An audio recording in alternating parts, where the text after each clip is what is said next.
Hello. We're back. Second time today. Not playing Norse. We're playing Nurgle. The plan. Just take a bunch of good units. Take a bunch of just solid units on the Nurgle roster. There's nothing too crazy about it. In the embrace of great Nurgle, I'm no longer afraid. Oh my gosh, dude, are my alerts working? Is it gonna auto read that, or do I go for it? Thank you so much for the Swiss francs. We're playing first with Zach, by the way. Abdel. We just do the picks and bans, and then I'll go ahead and read your message because apparently it's not popping up. Weird.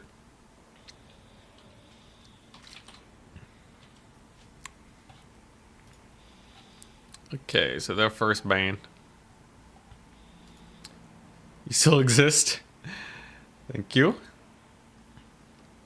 6 months. Thank you very much. This pestilent favor, I have become that which I once feared. Death. Also double-toed dragon. Oh no.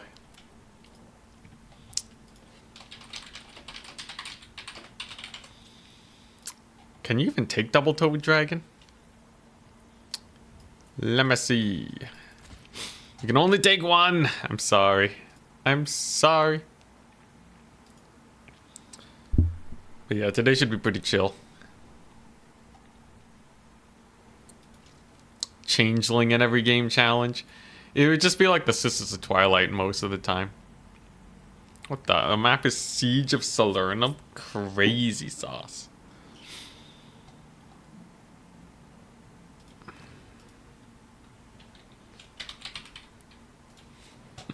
Sure, let's play it.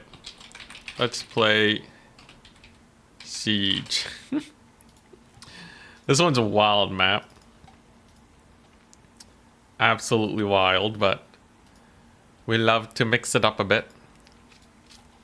Why this map, though? Alright.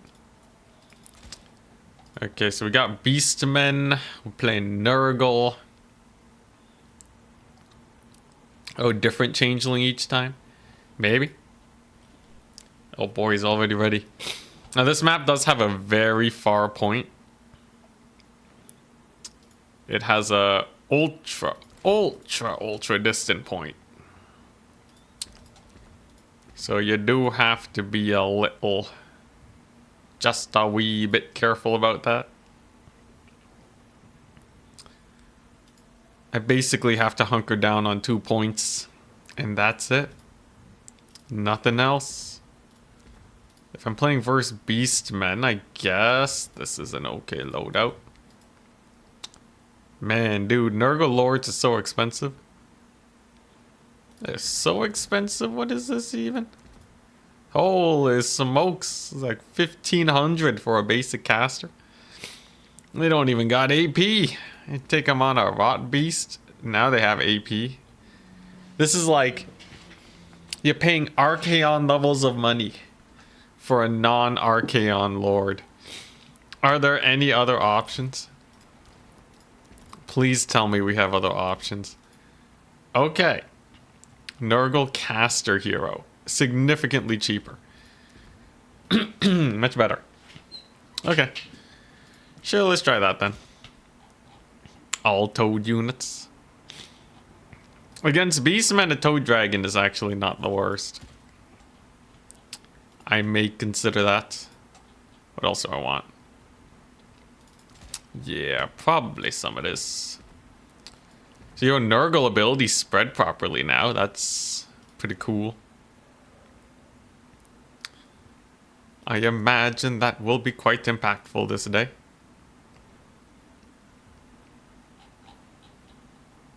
Huh, interesting. Does this guy not have regen? Oh my gosh, dude. Nurgle. I swear, the jankiest of factions. The mega jank.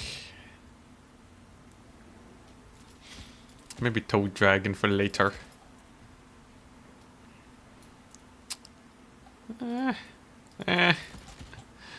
Ugh. Oh boy. Looking at this army. Looking at this army, I am filled with dread. Just as I should be playing Nurgle. Just as I should be. Okay, it's kinda almost gets me somewhere. I have 80 gold left over now. You know what? Not terrible. Ooh, alright, spending's kinda working. Sure, okay, here we go. I have a build. I have a build. It's gonna be awkward, but Nurgle's just, they are a decent faction. They're a faction that can do things. Technically, Pestigors are pretty fast. Technically, Forsaken are pretty fast. Nurgle's really good at just staying on a point. They're really good at winning SE fights if they really want to do it. And generally speaking, you need a lot of shooting to take them down. So, that's what we're going for today. This map's a real interesting one. It's ginormous, but this little lane here between this point and this point, it's actually pretty straightforward. Like, you just walk from here to here. Whereas your enemy, they have to cut over here, they gotta squeeze through this gap, and then they gotta try and beat you by cutting in here. If they want to go to the outside, they have to go all the way around. That's like double the distance. So in theory, if I just capture this point and then kind of slow roll onto this point, at the point where I would win on a double cap, then we win. Everyone is happy. Life is good. And we can move on. Fingers crossed this works out. Ready, good luck, have fun. I also bought a toad dragon in reserve. If I really gotta capture a point. A couple of marauder horsemen. It's just a bunch of good Nurgle stuff. Nothing too crazy. Average speed of this army is pretty good. So I have that to look forward to. It seems like my opponent's not really going for here. That's good. Instead, they're just going for the double Gorgon. Got some traitor kin, alright. This will be interesting. Double Gorgon versus the Toad Dragon. Toad Dragon is... I think it's just gonna lose to those guys. We're gonna go with the no redeeming qualities on the Toad Dragon here. Versus the double G. This is obviously a situation where we want to bring in the horseman. Horseman pretty good. Noxbringer apparently quite strong versus the Gore Herd. And do these guys heal in melee? Alright. This should be interesting. Horsemen should be able to cook these guys pretty hard. We got the Pestigors. They've arrived. Alright, now what are you gonna do? He's gonna pull back. Not bad. Plus, look at the Noxbringer. He's gonna cook. Couple archers. Not a big deal in the slightest. Mega barrage. Completely whiffs. You'll love to see it. Here comes the Gorgon, though. Here comes the debuff. Here comes our random spirit leech. Hoping for the best. And the Noxbringer's gonna come on in. He's gonna get some mega damage. As we learned in our match in the grand finals. Noxbringer hits like a truck. And there you go. Some big deeps. Oh, he ain't doing too good. Axe Thor's gonna be very painful here. We got the Stooges coming in too. They'll be great. And you know what? Not too bad. Not too bad, I say. Noxbringer can just get a fadeaway shot here. Come on, get that sick fadeaway shot. What are you doing? There you go. Hey, got him. All right. And so far, so good. We already have a pretty decent route. He's going to get a little bit of a traitor kin on the Noxy. Does not matter. I put this guy in a chariot. That was not intended. Whoops. we make mistakes sometimes. I thought that was a rot beast. A rot beast certainly would have been better. But it's okay. I think if I just keep spamming Pestigores, we're good here. Have they sent anything onto this far point? Like, I really don't want to lose it. But also, I just have an entire Pestigore chilling there doing nothing. Not exactly the best of circumstances. Noxbringer. Gonna get that big old fat shot. Hey, there we go. And my lord is doing his best. Now, if these Festering Stooges get to shoot the Gorgons, it's over. We win. GG. So I'm gonna go for that. Massive freaking volley on the Gorgon, jeez. It went way better than I expected, I'll tell you guys that. Wow. Alright. There's another volley. We can get the Noxbringer. He's just gonna get a big old giant shot over here. Very nice. Unfortunately, the Corngors got their proc off, but I think we're still mostly fine. Still up trading too. Very important that that is continuing. And one Gorgon is still in the fight, but not exactly a big deal, is it? So overall, I'd say this is going well. I guess they're leaving an entire Gore herd on the far side. So I guess we're both just kind of leaving a free unit on the side. But it's kind of what happens when you're slow. You just kind of have to accept your fate. Yeesh. Alright, Deeps is kind of painful though. At least the Noxbringer's cooking. And soon enough, I will have some sick abilities over here. Fecundity to keep my guys up and alive. Alright, just gonna get a little bit of maybe a spell or two on my lord, but we're still fine. Gorgon's no problem.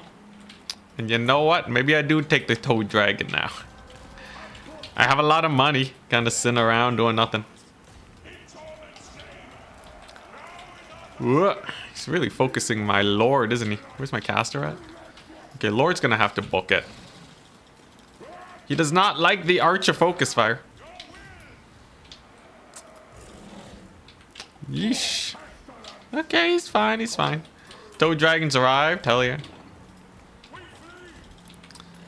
And you know what? This ain't too bad. I think there's a little bit of an issue here with the Corngors. Probably gonna have to start bringing this guy over. Noxbringer's taking a bit of damage too, it's not perfect. But generally speaking, trading is still even. I still have a double cap. And of course I heal. Something that my opponent doesn't really have. Plus, we're slow burning his lord. Also something that he doesn't really have. So I'd say we are in a very mild lead. I'm gonna have to make use of this Toad Dragon. For sure.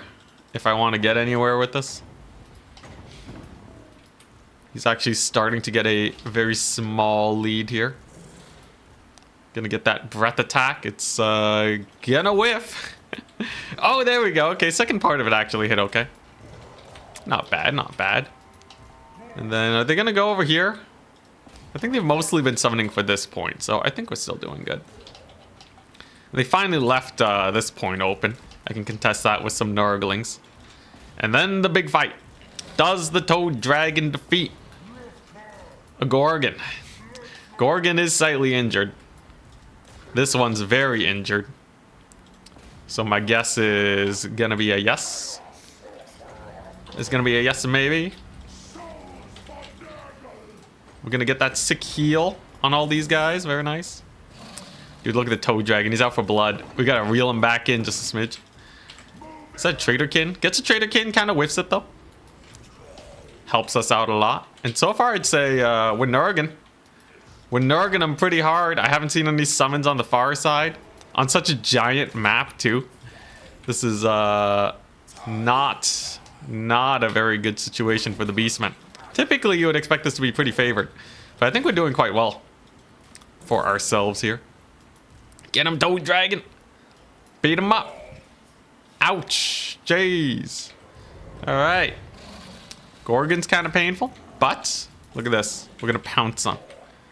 We're gonna get right on top of him. He just uses Traderkin, so he's not like he's gonna have that. There we go. We're gonna get our Lord in here. We're gonna get the debuff. And what's it gonna do? One Gorgon bites the dust. How about the other one? Second Gorgon time, perhaps. Forsaken, very good versus cavalry. Don't care about being charged very much. You can get another Spirit Leech on that Lord over there. He's gonna be dead soon. Hey, you know what, Gorgon? I rate him decent out of 10. I rate him, definitely did something out of 10. Could I have done better with other stuff? Probably, but you know what? It ain't too bad. That Noxbringer is still cooking. He's alive.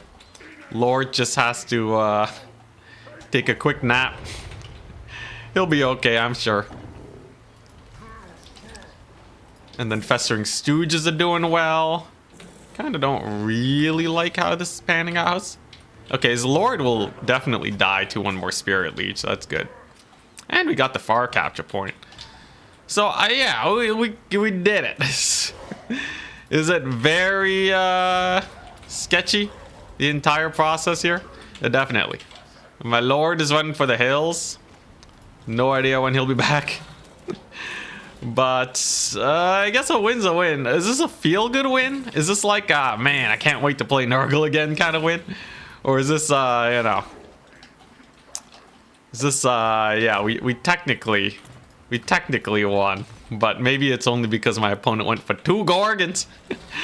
Who knows? Suffocating Breath reduces vigor. It does reduce vigor. Oh, that's kind of crazy, actually. Huh? Is it worth? It got 1200 value, I guess. I did lose the Festering Stooges over it. I guess it's alright. I can rally my Lord, by the way, with the little spell cast there. That's fun. Not bad. Not bad. Can I get one more big fat breath attack down the pipe on some Ungors? Maybe. He's gonna go for that point. This is a terrible idea. As you can see, he's not gonna get it. You know, honestly, the Noxbringer just feels like a far superior Toad Dragon. It has many more quote-unquote breath attacks. It's a better fighter. This thing doesn't even regenerate. If it regenerated, I'd give it a hard maybe. There you go, though. Goodbye, Ungors. A couple Ungors bite the dust. And I think the Lord actually just routed off the battlefield, so that's kind of perfect for me. Because that means we can do this. Mass route. Just kidding. Korngord just got their leadership buff. Not much I can do about that. Dude, this map is so big. Thank goodness he decided to fight me here in the middle. I think if he went Cav Max and just kind of went for all the points, I totally would have lost. But you know what? Sometimes Nurgle blesses you. Look at that Noxbringer. I can't believe he's still with it. 600 HP in the Dream. Noxbringer does not care. It's not even crumbling, man. I feel like it's gonna soon, though. But technically not. Technically he holds. Can I get a shot on these Ungors just to rout him off? Oh, but he's gonna rout. Noxbringer, no. Come on. Stay with me, no. Oh, he served well. This is good, though. I can just sit on 1 point and win. Let my opponent slow cap this. It's not like these guys have capture weight anyways. But look at that. Yeah, it's going to take him like another minute here to get that point. It's basically forever for my opponent. So I think we just go over here. And then we AFK. Life is good. You know what? We won a game with Nurgle today. It's all right. Very close value. So I think this guy definitely should have been on a chariot. Rot Beast for sure. Oh, he barely got the point captured. Look at that. I think he wants to still make a play. Makes sense. We'll play Nurgle. Ooh, can I get that breath attack up? Excuse me, on him. Where are those archers at, man? Where are the archers at? Not showing themselves. Dude, my whole army's so slow. You know what? Whatever. We're getting the Stooges there. Give it 50 years. They'll make it. Yeah, I'm actually so lucky he decided to attack me on this point. I am incredibly lucky that my opponent decided that. This would have been so tragic otherwise. It's a toad dragon. Oops. This could have been a disaster. But instead, victory shall be ours. Oh boy, Slongor is coming in. Whoop. Dodge toad dragon. You got this. Alright, now where do I want to breath attack? Down the pipe on the archers, maybe? He did resummon his lord. You know what that means. He's got magics. Oh, there's the puke. Dude, it takes like 50 years for the puke to come out. Toad dragon's janky. I don't know how I feel about him. I also gotta make sure I don't lose this game or anything. This is still actually definitely losable if I am not careful. I still have to hold this point for a little while. I'm probably gonna lose the toad dragon too, because I didn't get my healing. Rip. And he's gonna flood the point, which is gonna be bad. It's gonna be bad. Now, I will probably be able to take this one if I just kind of beeline it. Oh crap, my lord. Well, you know what?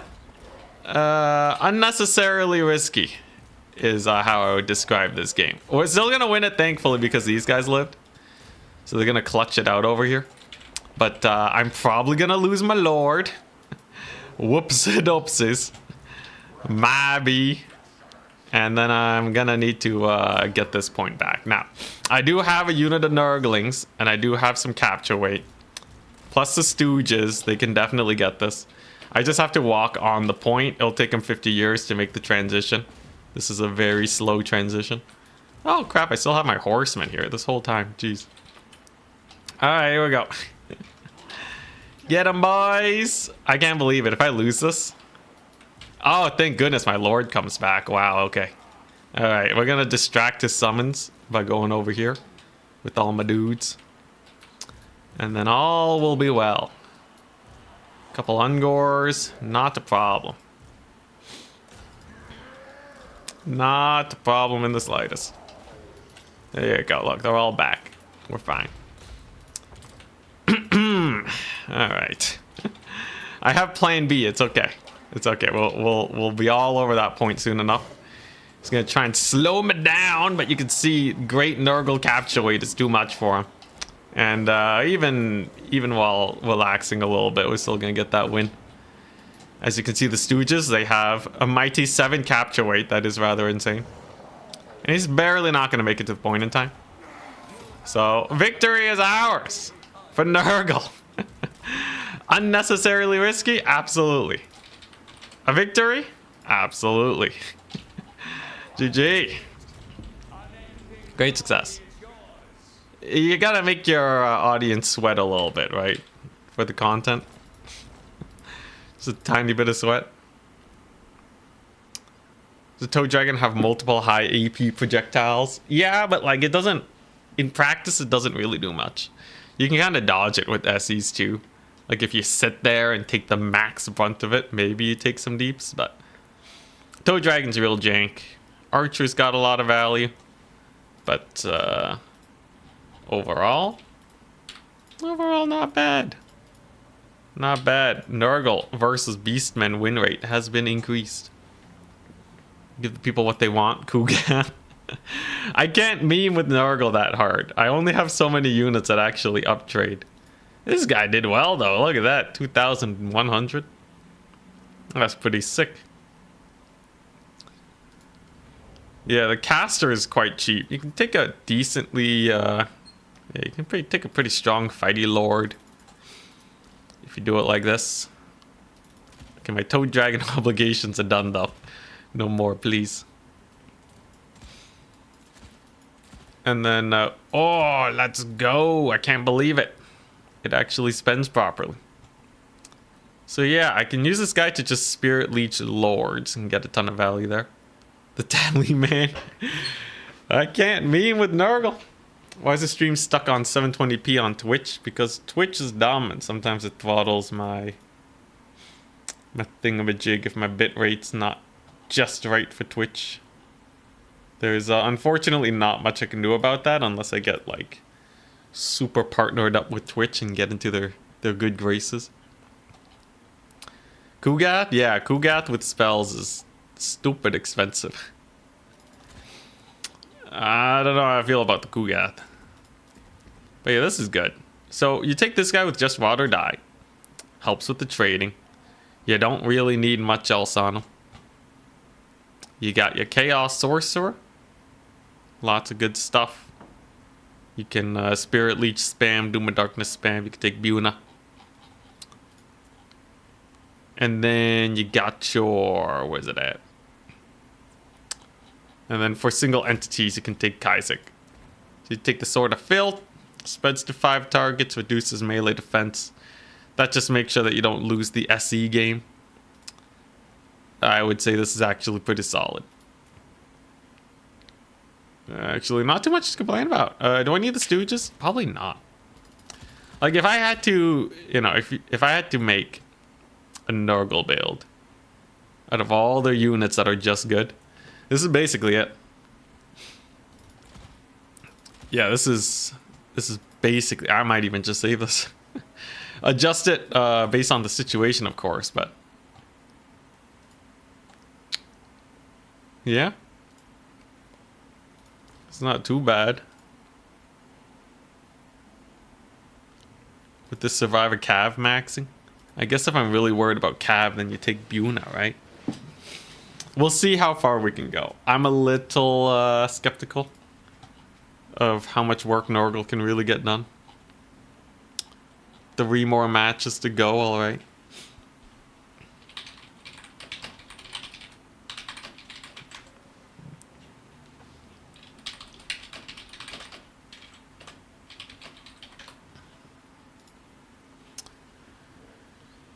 You looking for people to gift subs? You don't beg for subs? I don't even beg for subs. What do you mean?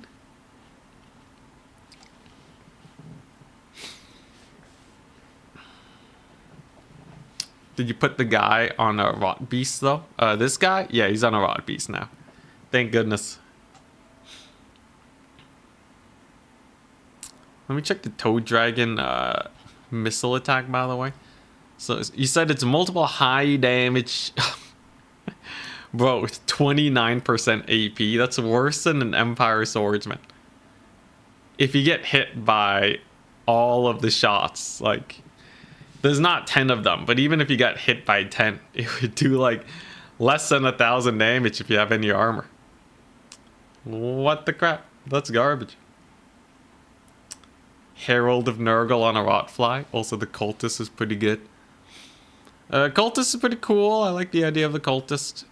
You got Rotfly heroes. So Rotfly hero technically... oh, he has Locus of Virulence, yes. Now, if you go for the... so that's the Plague Ridden. If you go for the Herald, they have a heal, Locus of Fecundity. The thing is, there's not a lot that you actually want to heal most of the time. Because, like, all your fighty guys are already healing. They don't need more HP. But it has its place. If this guy wasn't ludicrously expensive. Oh my god, dude. With just this, he almost costs as much as Archaon, guys. You can't have an Archaon priced Lord without Archaon levels of capability. Archaon has like 7,000 HP, ludicrous melee stats, very nice speed, and AP, and terror, and provides ITP and an aura. This guy has Locus of Fecundity. It's kind of sad. I guess it is a... yeah, it's also a Vigor refresh. But, yeah, this number. This is the most important stat in the game, guys. This stat makes or breaks all units. Purple Sun. Okay, Purple Sun's actually pretty sick. At 18 wins, mega DPS. You can really nuke specific targets if you want to.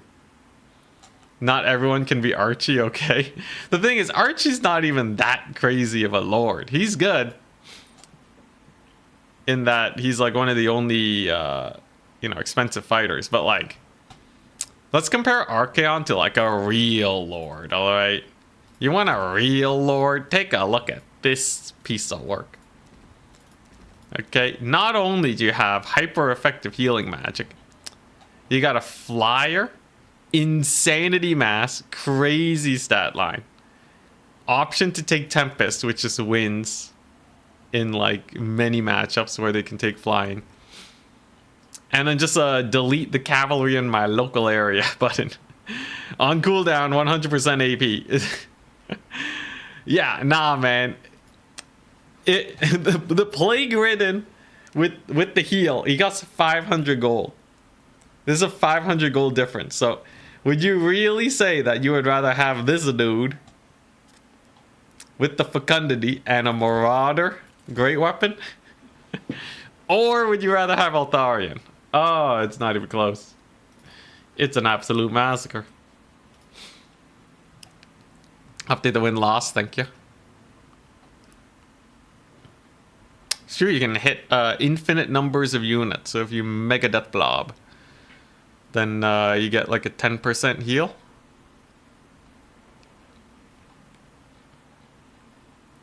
I guess that, sure. Sure. It's a 10% heal, dude. You know what else can get that? Like basic lore of Nehekara casting. You just spend like 30 wins of match, get an army-wide heal. Nah, man. Nah, it ain't it. You can come back to me when you question it with Nurgle. Purple Sun, though, I do subscribe to Purple Sun. I'm a hater on a lot of things, but this is hype. We stick with this.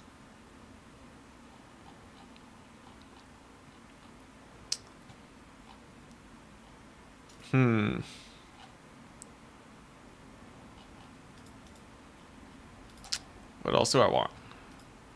I do really want to try Chosen. 7 capture weight, 1100 HP, insane levels of armor. 65 melee defense, that's really good. It's 80 entities, so they don't even take that much from AoE. I always feel like elite infantry are so squishy.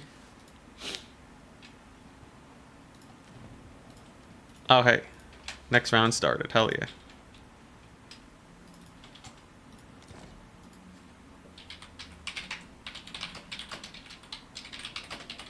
Oh, nice. Turin's gonna be spectating this one. Hell yeah.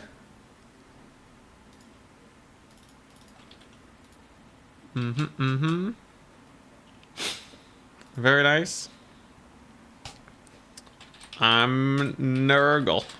Alright, Norskin Rise, Eastern Isle, or Creeping Swamp. Interesting. Well, I'll ban Rise. That one's just obvious. Okay, let's do it. Yo! Gotta text my mom. I'm famous, ma. Hell yeah. Turin wants to see the Nurg action. He wants to see us Nurg it out. I finally go to Chosen Max. Chosen Max Nurgle. Against Greenskins, Chosen are probably decently terrifying. Do they kill Black Orcs though? Do they uptrade Black Orcs? I'm really crossing my fingers that they do. I guess I do have Pestigores and such. Interesting. Well, I banned Norskin Rise, Eastern Isle, Creeping Swamp. 20 squats. Forgot about the squats. I'll re-enable that soon enough. Let's see here, Greenskins. It's the Green Boys. This is actually a matchup where Purple Sun could be kind of hype. Not gonna lie.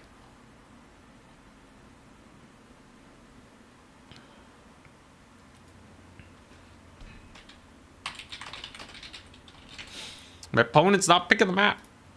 Come on, man. I need to know the map so I may adjust my army. chosen great weapons beat black orcs, but they died to chariots. Ah, yes. Yeah, the chariots are garbo.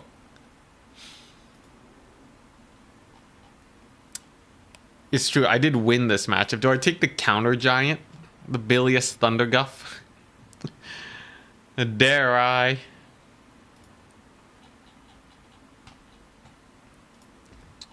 Maybe. Maybe we do dare to do the things that no one has ever done before. Rot Knights. Pot Knights. Tallyman calls. Greenskins have no magic damage. Yeah, they got... I don't know, man. They got pretty decent magic damage. Creeping Swamp. Alright. Interesting. Okay. I have an idea. I have an idea what I want to do here. You know what? Alright. Maybe I just go... Maybe just do this. This is actually kind of silly, but legitimately not a terrible way to go about Nurgs. Not a terrible way to go about it. I'm trying to think. If I was playing Warriors of Chaos... If I was playing Warriors of Chaos, how would I face the Greenskins? And I feel like this... It's kind of close. It's kind of close to what I would actually do.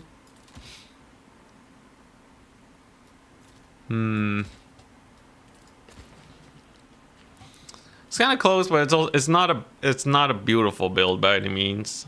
So I do have to worry about the pump wagons. It would be a great shame to just get pump wagoned on and then game over.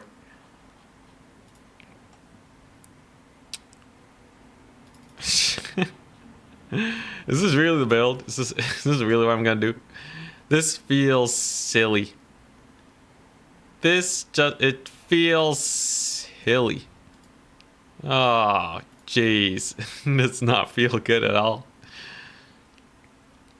Surely there's a better way. Please, someone tell me there's a better way than this. Jeez. Alright, well, I guess this is it.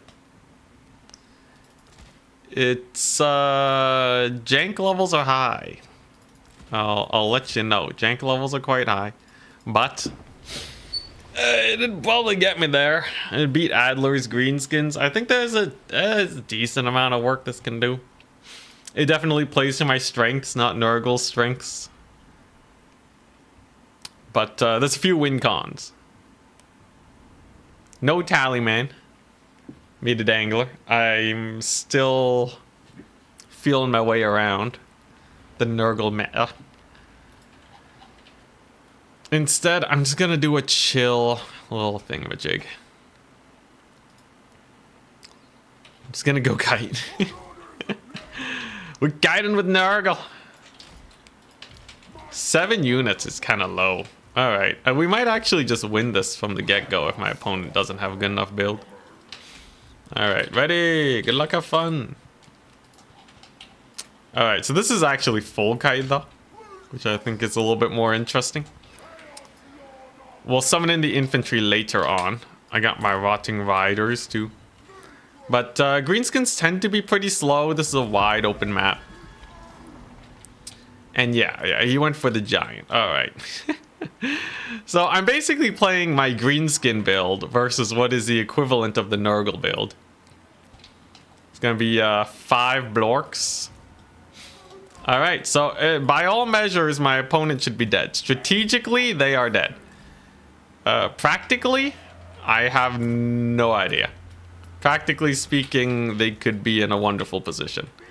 As far as Nurgle is concerned, yeah, Nurgle's kind of jank.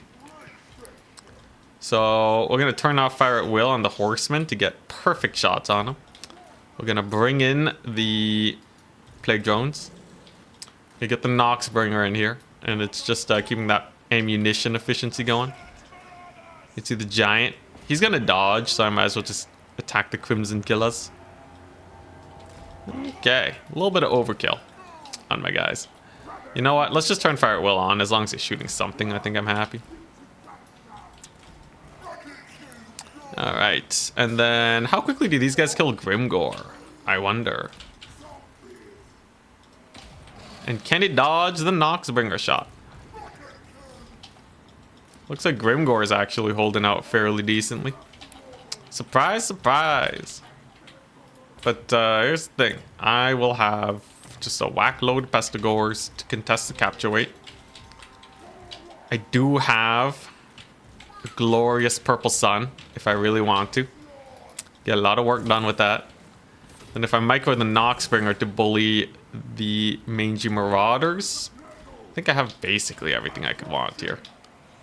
Now, he's just gonna hard box in the trees. Pretty boring. Doesn't really get him anywhere because I obviously have the capture points. So I'm just gonna sit here and enjoy the glorious triple cat. All right. Whoop. Gotta pull back just a smidge. There you go. Look at that Noxbringer. Getting lots of work done. You'll love to see it. Can these guys kill Grimgore though? Decent damage once again. I'll take it. Black Orcs had certainly taken a lot of deeps. But yeah, I don't know if these guys are actually gonna hit Grimgore. Purple Sun though is gonna be pretty nice. You'd love to see that. Let's just pull back just a smidge. So far I've suffered maybe 3 losses. Not a big deal at all. Totally fine with that. Grimgore's just getting worked on. Bro, he doesn't even have a capture point yet. That's brutal. Now, of course, Noxbringer is gonna have to run. But it shall successfully. Okay, let's charge down them Wolf Riders. And then what are we gonna see? We're gonna see some more boys. Some Regiment of Renown boys. Overall, not a big problem. He's gonna go for some Spider Riders. Also not a very big problem. Lord's gonna have to pull back to safety. Let's just not let him die here. That would be most embarrassing. But as long as I have infantry support, I think we're good. A couple spiders over there are not really an issue. He's just trying to steal some points. But honestly, I think we're so far ahead right now, I don't really have to worry too much. I just have to make sure I don't throw, essentially. Ammunition's almost out, though. Gotta be a little careful about that. Look at him. He's escorting my Noxbringer around. A little scary, but I think we're still doing good. Spider Riders, though. Yeah, look at them. He's actually going to secure one of the points. It's not really a problem, though. We got another Purple Sun here, too. That's really nice. And as soon as I kill off Grimgore, it's pretty donezo, right? Like, the Giant's gonna die. Grimgore ain't got nothing on me. This will be a pretty straightforward victory, I'd say. Dare I say. Although he did rout off the Pestigores. Those Black Orcs, truly something else. Dude, these Angels of Decay call, though, is so good. Angels of Decay, best call I ever made. There goes the Giant. Very nice. Okay. And now it is just the Grimgore. Unfortunately, Grimgore is kind of chump change. There's a very sad thing about the guy. But he just really doesn't do much. He's just forever cursed to die in glorious non-combat, getting shot to death like no one's business. Giant falls over too. Sad time for that guy, that's for sure. And then we're just gonna take a little bit of a pot shot over there. Very nice. Grimgore is down for the count. And as long as I don't let myself get caught by the pump wagons, we're good. Honestly, I almost win on a 1-cap. That's pretty brutal. I guess I'll just save up for the Rot Knights then. It's probably the safest thing against all this mass here. Dunk and Egg, never heard of it. Yo, can we get a Noxbringer with the steel chair? Yeah, okay, there we go. I'll settle for that. And he's dead. Grimgore is dead. We did it. Oh, geez. Here come the pump wagons. Flappas do have a strider, right? Oh, crap. Well, I'm going to have to deal with that. I guess the trees might body block them a bit. Forsaken. Bracing for the charge. Do only okay, sadly. Mildly terrifying. He is going to have a pretty nice buff here, too. But unfortunately for him, losing Grimgore just sucks. That is a kind of an unrecoverable position. You can't really just lose your Lord and a Giant like that. It's just a little too painful. And even the pump wagons kind of getting worked on. Look at this guy, though. Another pump wagon coming in from downtown. Trying to settle the score. He wants to bully my poor Forsaken. I won't let him, though. There you go. Caster's dead now, so no more filthy magics. It's crazy, though. I just need to secure one more point and we're good. I suppose he might resummon Grimgore, though. That would be pretty funny, actually. Because you just be waddling for 50 years, right? I'm pretty sure a Grimgore resummon would be really bad for my opponent. And yeah, he kind of knows that it's over. So GG! Very nice. Another solid Nurgle victory. Versus Greenskins, not bad. I did have to whip out the kite. So a little bit of shame there. It would have been interesting to see a full melee grind. Horsemen, of course. Amazing. Angels of Decay. They're really weird to use. I don't know how to use them properly. I'll have to look into that. Noxbringer did okay. It didn't negate the damage that the Mangy Marauders could do. And then Lord was also okay. How'd Grimgore do? Very bad. Giant also very bad. And about all the Black Orcs suffered. I think he was more ready for kind of your typical Nurgle build. Very unfortunate. I will say though, Flappas are terrifying. I hate Flappas.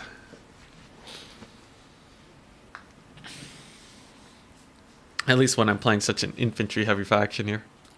But yeah, I wonder how this more mobile build would have done. I think it still would have done pretty well. Because you can kind of separate the Black Orcs. Surround them with the Pestigores and you're probably set. Let's take a look. Yeah, like this is really mobile. You're moving at, what, 38 speed? Black Orcs are at a very slow, where is it at? Yeah, very slow, 29. So you have 9 whole speed over them on your slowest units. You can even slow them down further with poison if you want to get real nasty. But yeah, the pump wagons would kind of be annoying. I'd have to summon in all the horsemen. And then I'd end up kind of in the same situation. I will say though, Purple Sun was hype.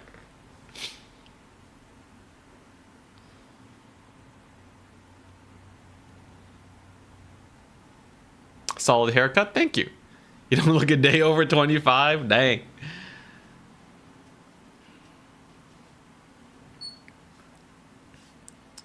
Toad Dragon has 15 projectiles, crazy. But yes, I did not watch Dunk and Egg, though. From what I remember of Game of Thrones, that was like one of the fairy tales, right? Pseudo fairy tales, because maybe it actually happened. I don't know.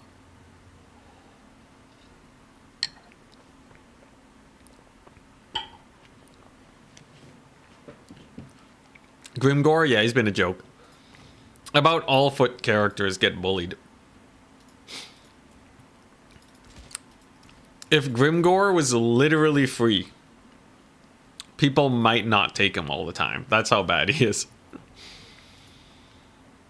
I think they probably would.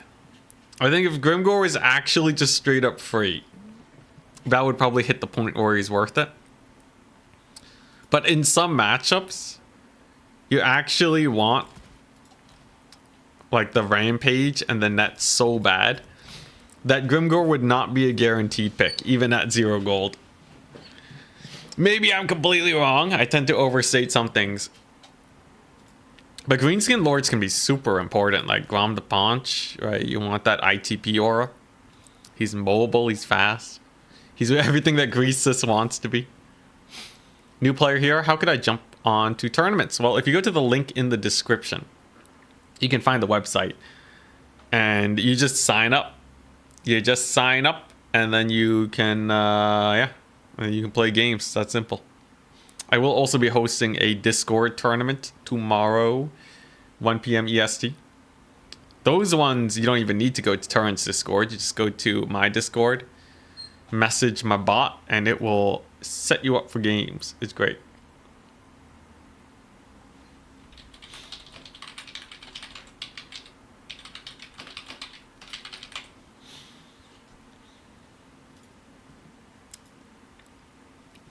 Game of Thrones didn't happen. It was a fever dream. It ended at season, what was it? I think 5 is... Was it 5? I think 5 was stretching it, right? That's when you could see the cracks. And then it ended. Then it ended. What do you think Grimgor would need to make him at least playable in some situations? I think the smallest change... If you gave him a ludicrous amount of HP, I'm talking like 10,000 HP. Then maybe. That way at least he's just a super chunky boy. Realistically though, even that's like, if you actually just want to make him meta, you reduce his price by a lot. If Grimgor was like a 700 gold lord. So if you compare him to this guy, so this is his competition, right? Foot Night Goblin War Boss with fermented fungi. At 700 gold, this guy is better than Grimgor, at least what he brings to the table, which is an ultra mega fighty little guy. Okay, maybe not ultra mega, but you know, a slightly fighty little dude. 45 melee attack, 53 melee defense, but absurd amounts of utility. He has fermented fungi. So if they were the same price, you would rather have this guy because fermented fungi is just so good. In land battle, it's slightly different. You wouldn't need as much because in land battle, you kind of have to fight Grimgor. But here, yeah. I would say Grimgor has to be... For the speed loss, we're looking at like... We're looking at a 700 gold Grimgor. I think 700 gold base Grimgor at least gets us somewhere. That is a 600 gold price reduction. His base is 1350, so it's actually 650 gold price reduction. Maybe not though, because he does have Your Next. That's pretty nice. So if he was so cheap, could he bring utility? If he was that cheap, you could use Bloodforged Armor at 16 damage. That's not that great, but it's something.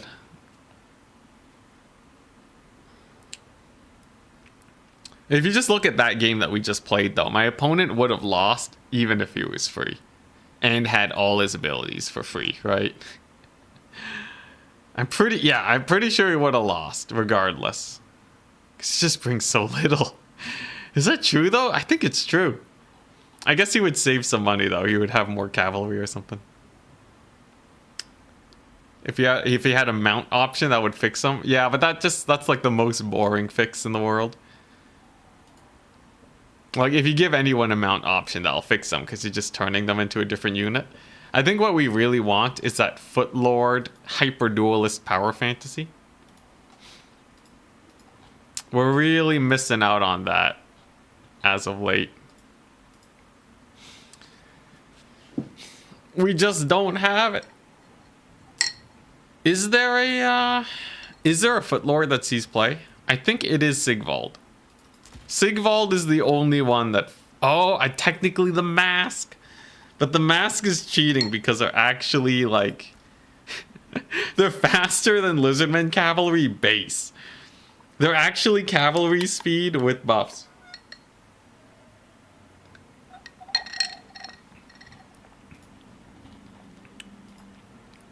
Dang, I didn't realize. Yo, the Mask is fast. What the crap? The Mask is like stupid fast. Oh my goodness. Wolfric does not go on foot. No, Wolfric Wolfrick's pretty garbo there.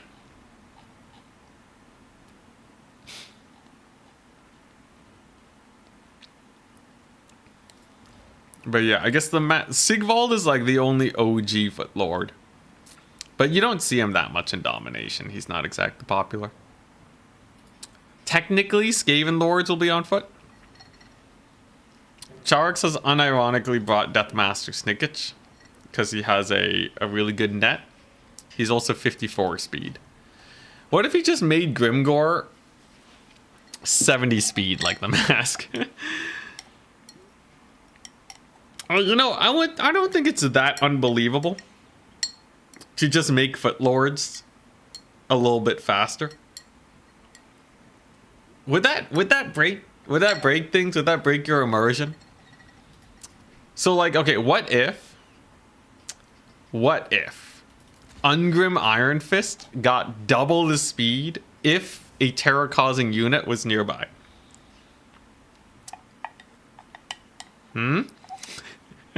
So he gets to 34 speed, and then he's just like sprinting towards the monster, and he chops their head off. Maybe something that isn't perfect vigor, but like extended vigor, where they just don't get tired very fast. Just make them better duelists, right?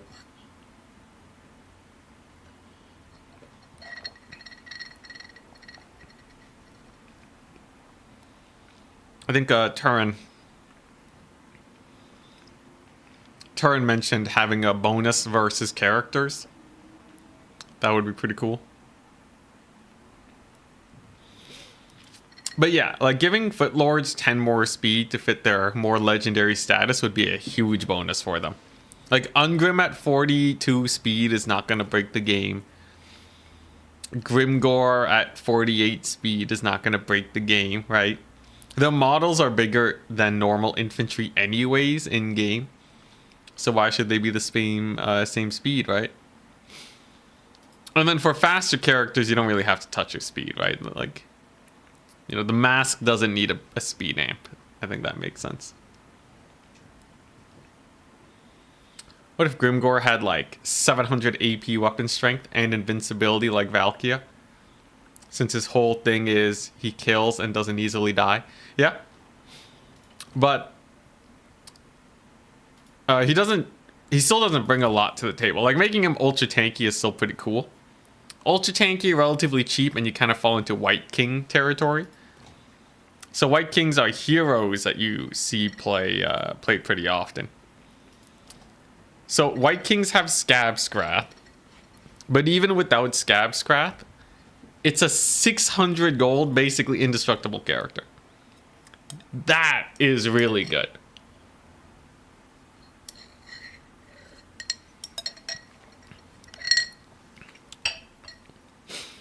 So, if Grimgor was like 800 gold, I think that would be fine.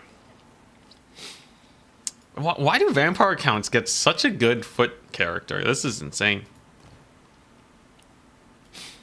Dwarves, technically, they also have Thanes.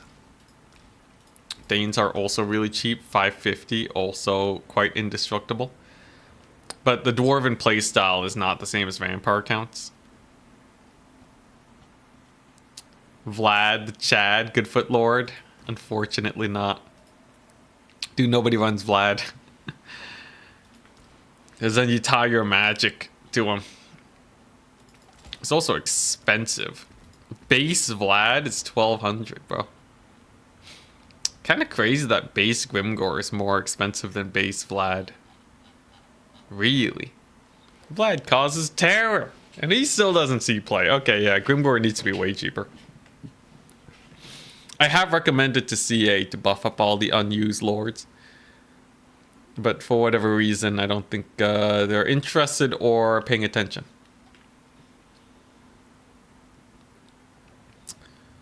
Making him unkillable and cheap would be really useful for Greenskins into snipe heavy factions. Oh yeah, that's true, that's true. So if Grimgor was tankier than Grom the Paunch, generally if you're worried about getting sniped as Greenskins, your lord sniped, you either go for this dude and just stealth them in the corner, Or you go for like Grom the Paunch and you take Lucky Banner because he regenerates. People don't take Grimgore for anti-snipe. And honestly, they should. Maybe give him like 50% missile resist. That would be kind of cool. I think that would be not the worst. But then if you give him such high missile resist, then how do you kill the foot characters, right? What is the proper way to kill a foot character?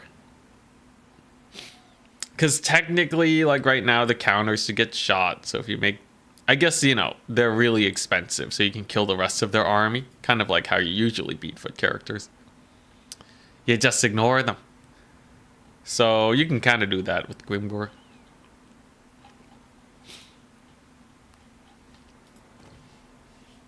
See, no Footonians. You do see foot Chaos Dwarf Lords every once in a while. They can just run around, cast a couple spells, pretty cheap. And you do see foot Castellans.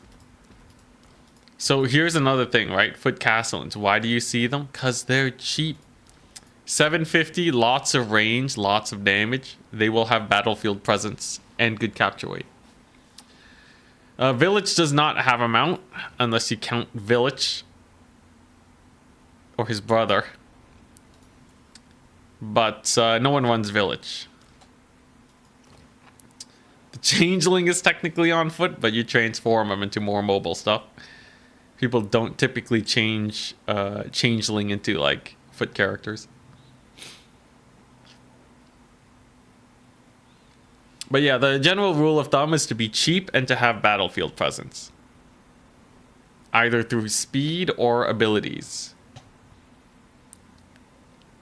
You gotta have either, you gotta skew super hard into one of those categories or have a bit of both. Like Marcus Wolfheart is a foot lord, but he has a actually pretty high damage range attack. And he has a net at 135 meters to catch anything, instant cast. Crazy, man. This net's crazy. You take the net from Marcus, he's not Marcus anymore. Nobody's running the Huntsman General, right? This guy's got, hell yeah, he's got glittering scales. Who in the CA, what is this? Why were they like, yes, this ranged lord, ranged support lord, we're gonna give him an armor item with 35 meter range. What kind of use case do they imagine us doing this? They're like, yes, I can imagine a player that looks at the Huntsman General and is like, holy crap, finally, a ranged character with glittering scales. I would love to hear their thought process on that. That's wild, dude. You can give him Helm of Discord for free, it'd still be weird.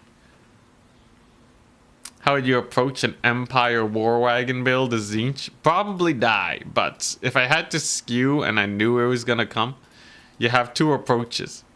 You either rush him down with your million mobility and knights, and you just go full aggression, try and get the wraparound, or you just take Soul Grinders. Soul Grinders are not the best, but if you know the wagons are coming and they need them to win, you can use these guys to kill them, and then you spam Zongors for late game cleanup. It's kind of it though. As Zinch, you don't have too many other options. Epidemius is a foot lord. Yes. I think Turn called Epidemius the worst lord in the entire game. Take that how it may be.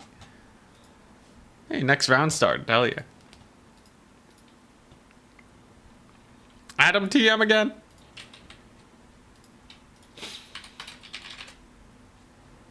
Alright. It's time. Nurgle. At least we're winning with Nurgle. That's a plus. And he's on walk. Oh, Nelly.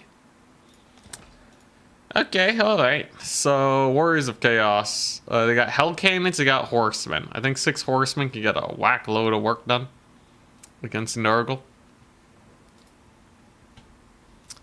Epidemius was built for campaign. I just played Epidemius. It didn't feel that great. Though I'm sure I'm not playing him correctly. So Arachnarok Lair, Skull and Deer's Cave. You know, if I could play on Arachnarok Lair, it's not too bad.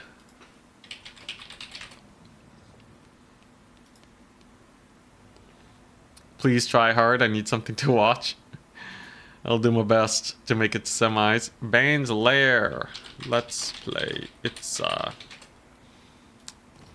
whoops. It's alright. So nice close quarters map. I think this is the game where maybe I want to try a more infantry style of Nurgle. Their infantry style can cook.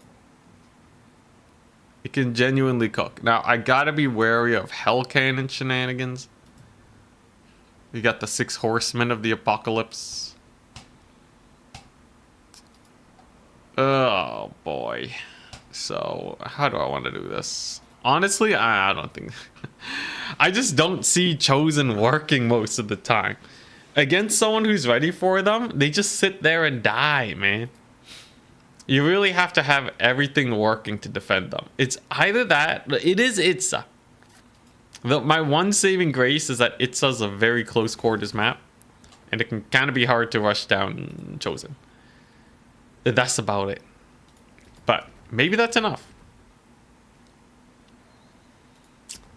It's not like Warriors of Chaos usually has a lot of magic anyways to deal with that.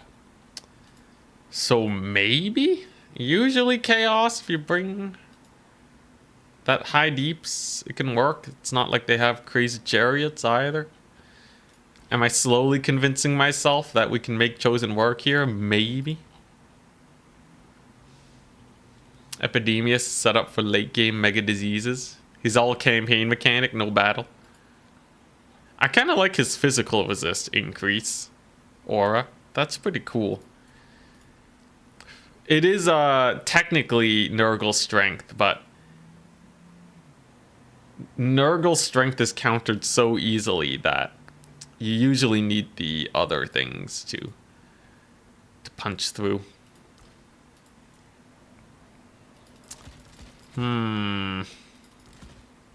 Jeez, what a build. What a build. It's a perfect spend though. You're gonna try Epidemius? Hell yeah. So there are gonna be Hellstriders here. Hellstriders are the bane of my existence. Very powerful indeed. Chaos is typically just a bunch of Forsaken, Aspiring Champions, Horsemen, Hell Cannon. He could go double Chimera. I think if he goes double Chimera... Is that the worst case scenario? Do I just lose if he goes double Chimera? I'm certainly in a bad position if he does. Oh boy. Chaos doesn't have the craziest single entities, I guess. Bro, do I just insta-lose double Chimera? Is there anything I can bring against them? Axe throwers have so little ammunition, I don't think they're gonna cook. Technically, Angels of Decay. Does anyone know if Angels of Decay beat Chimeras? They beat a Chaos or a Vampire Lord on a dragon. But Chimeras are kind of built different. Exalted Plague Bearers. The range attack goes hard.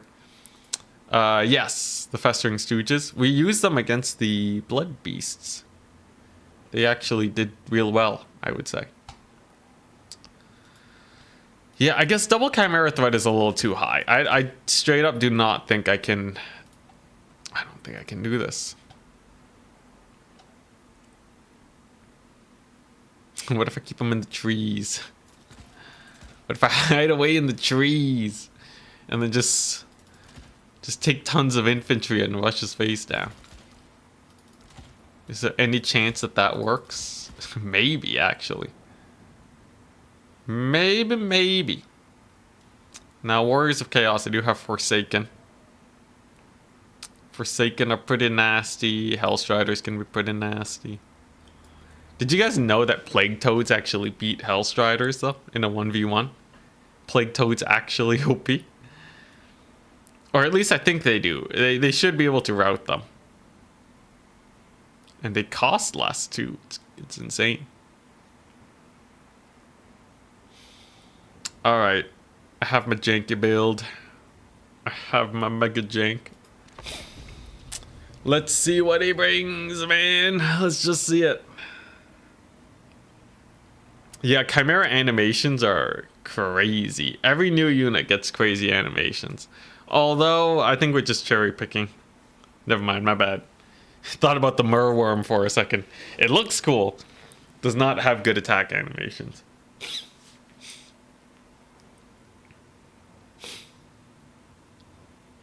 Yeah, I'm pretty sure Plague Toads actually beat Hellstriders if they charge head on. Plague Toads have really high base damage. They do 50 damage base, so they can like 2-3 shot cavalry, 2 shot if you're using the charge bonus, and I think they hit like multiple entities or something. I don't know. They just seem to hurt a lot.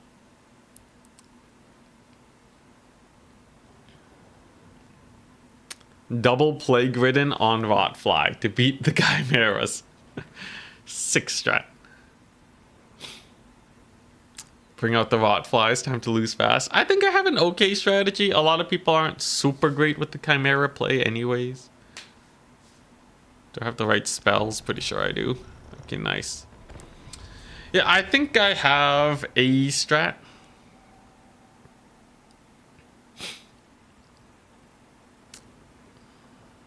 Yeah, Plague Toads also do pretty good charging into monstrous infantry. They're really weird. They just have a high charge bonus and high weapon strength. Which is kind of all you need. But, yeah. Rather devastating. Maybe it's an animation thing? Because they should have pretty high mass, right? And the little hop forwards potentially could score you some impact hits. Anyways, let's just figure this one out first. Whoops. Let's just figure this one out first. The goal is simple. I have brought Chosen. If there's a Hell Cannon, we just walk forwards and we kill it. If it's double Chimera, we hide. I want to bait out the breath attacks on the Forsaken. Ready, good luck, have fun. But yeah, here's the idea, right? Distract the Chimeras with the Forsaken, dodge your breath attacks, and then boom. Suddenly Chosen out of nowhere. Come out of the trees, kill literally everything. Victory is ours. Nice and simple, like. I got some Marauder Horsemen of Nurgle.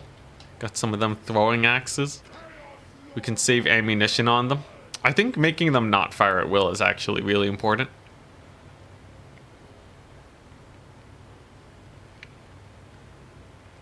And then what? I guess I have Kaizek. Kaizek, if I really have to fight a single entity, is not bad. This guy's got Spirit Leech. He's got the Life Leeching. So just a really nice slow burn unit, because I expect the game's gonna go on a long time. It's as Nurgle as you can get. These guys are height. Only 44 melee attacks. Kinda jumpy though, but whatever. They have a high HP pool. I think they should still be able to grind pretty well, and their weapon strength is ludicrous. A lot of stuff that is okay here, but honestly, I think most people could pilot this build at a decent level. So we are really capping our upper limits here.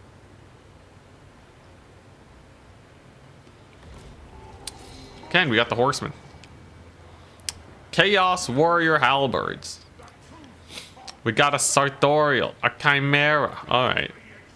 This guy's got the final transmutation. Interesting. So Marauder Horsemen, I don't have to be too wary of. It's just, yeah, just back these guys up. Took a little bit of a hit there from the horsemen, but we're okay. I'm just gonna chuck out a spirit leech over yonder.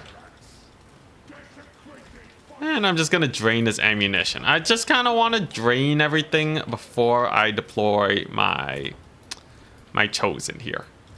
Just take it real slow. I'm gonna get a lot of value spirit leeching this bad boy. And if my opponent doesn't play it well, I think we can still do okay.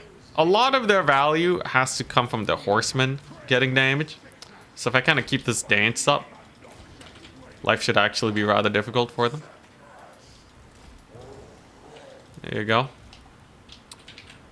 I should be able to, I don't really want to summon a horseman for him to engage into. That would be kind of rough. Though, if he's going to get into position, I might as well. A little bit more Chimera value, why don't we? Yeah, there you go. Ain't too bad. Should be able to get a little bit of work in here. And then maybe not seeing. So if my opponent isn't unit counting, not seeing the chosen could work really well in my favor, right? Because he's like, oh, okay, it's just some Forsaken. I don't care about Forsaken. And he already wasted one breath attack, one very important breath attack that could have gotten him a lot of value. You see? Yes, see? Oh, gotta pull back over there. Yeah, this guy's grinding against the horseman. Pretty okay. Gotta love to see that. Value trading is pretty good. And like, I swear, the moment these guys are out of ammunition, it's just a win for us, right? And he's going to be pressured to use the breath attacks on the Chimera if I keep the spirit leeches up.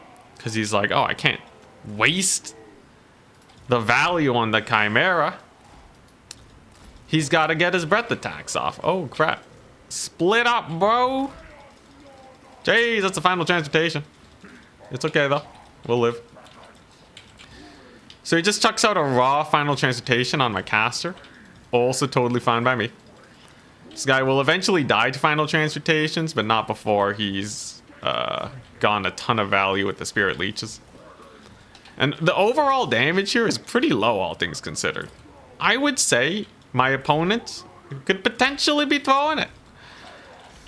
Now, of course, the actual late game fight could just not go my way if I'm not careful here. But he's already used up a lot of ammunition. Life is good. Life, yeah, this feels doable. There's another good spirit leech. Are we gonna get another breath attack? There it is. So he has one more breath attack. Yes, I'd say that's great for me. These chosen will absolutely annihilate this point for me. I can summon Pestigors over here. Steal that one. What's he gonna do? Just another overcast final transitation? I'll just resummon my caster. He costs the same amount as like a silver helm. Essentially nothing, really. So ain't too bad. Come on, use that ammunition. I dare you. Plague Toads do not win. Well, rip. Oh, dang. He's really sticking with us. Well, I guess we'll get the Rot Knights in, since we're really summoning everything here. Yep. Just keep dodging. Chimera has been put into the reserves. Okay, and there's the last final transportation. Totally fine by me. Because right now, what we are doing, we're going for the big plays. It is time.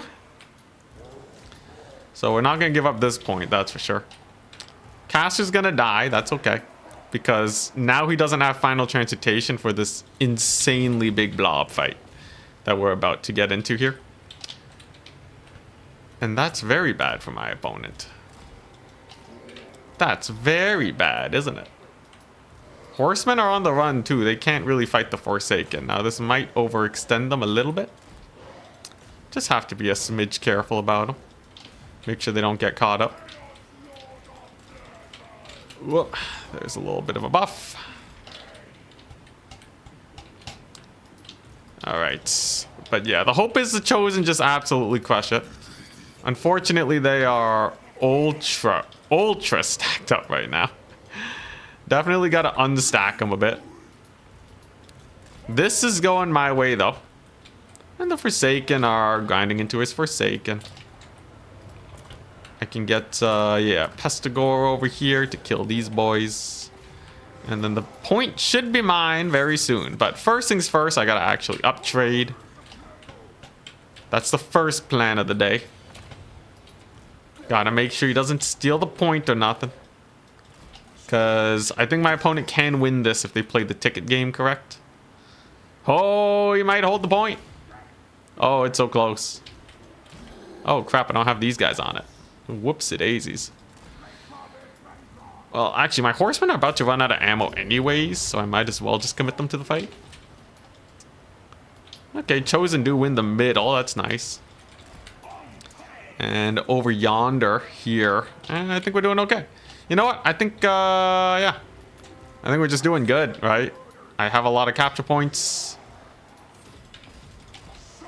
We actually have the double cap right now, so if I can stick it, we're good. Let's just slow down those Hellstriders, getting real worked on.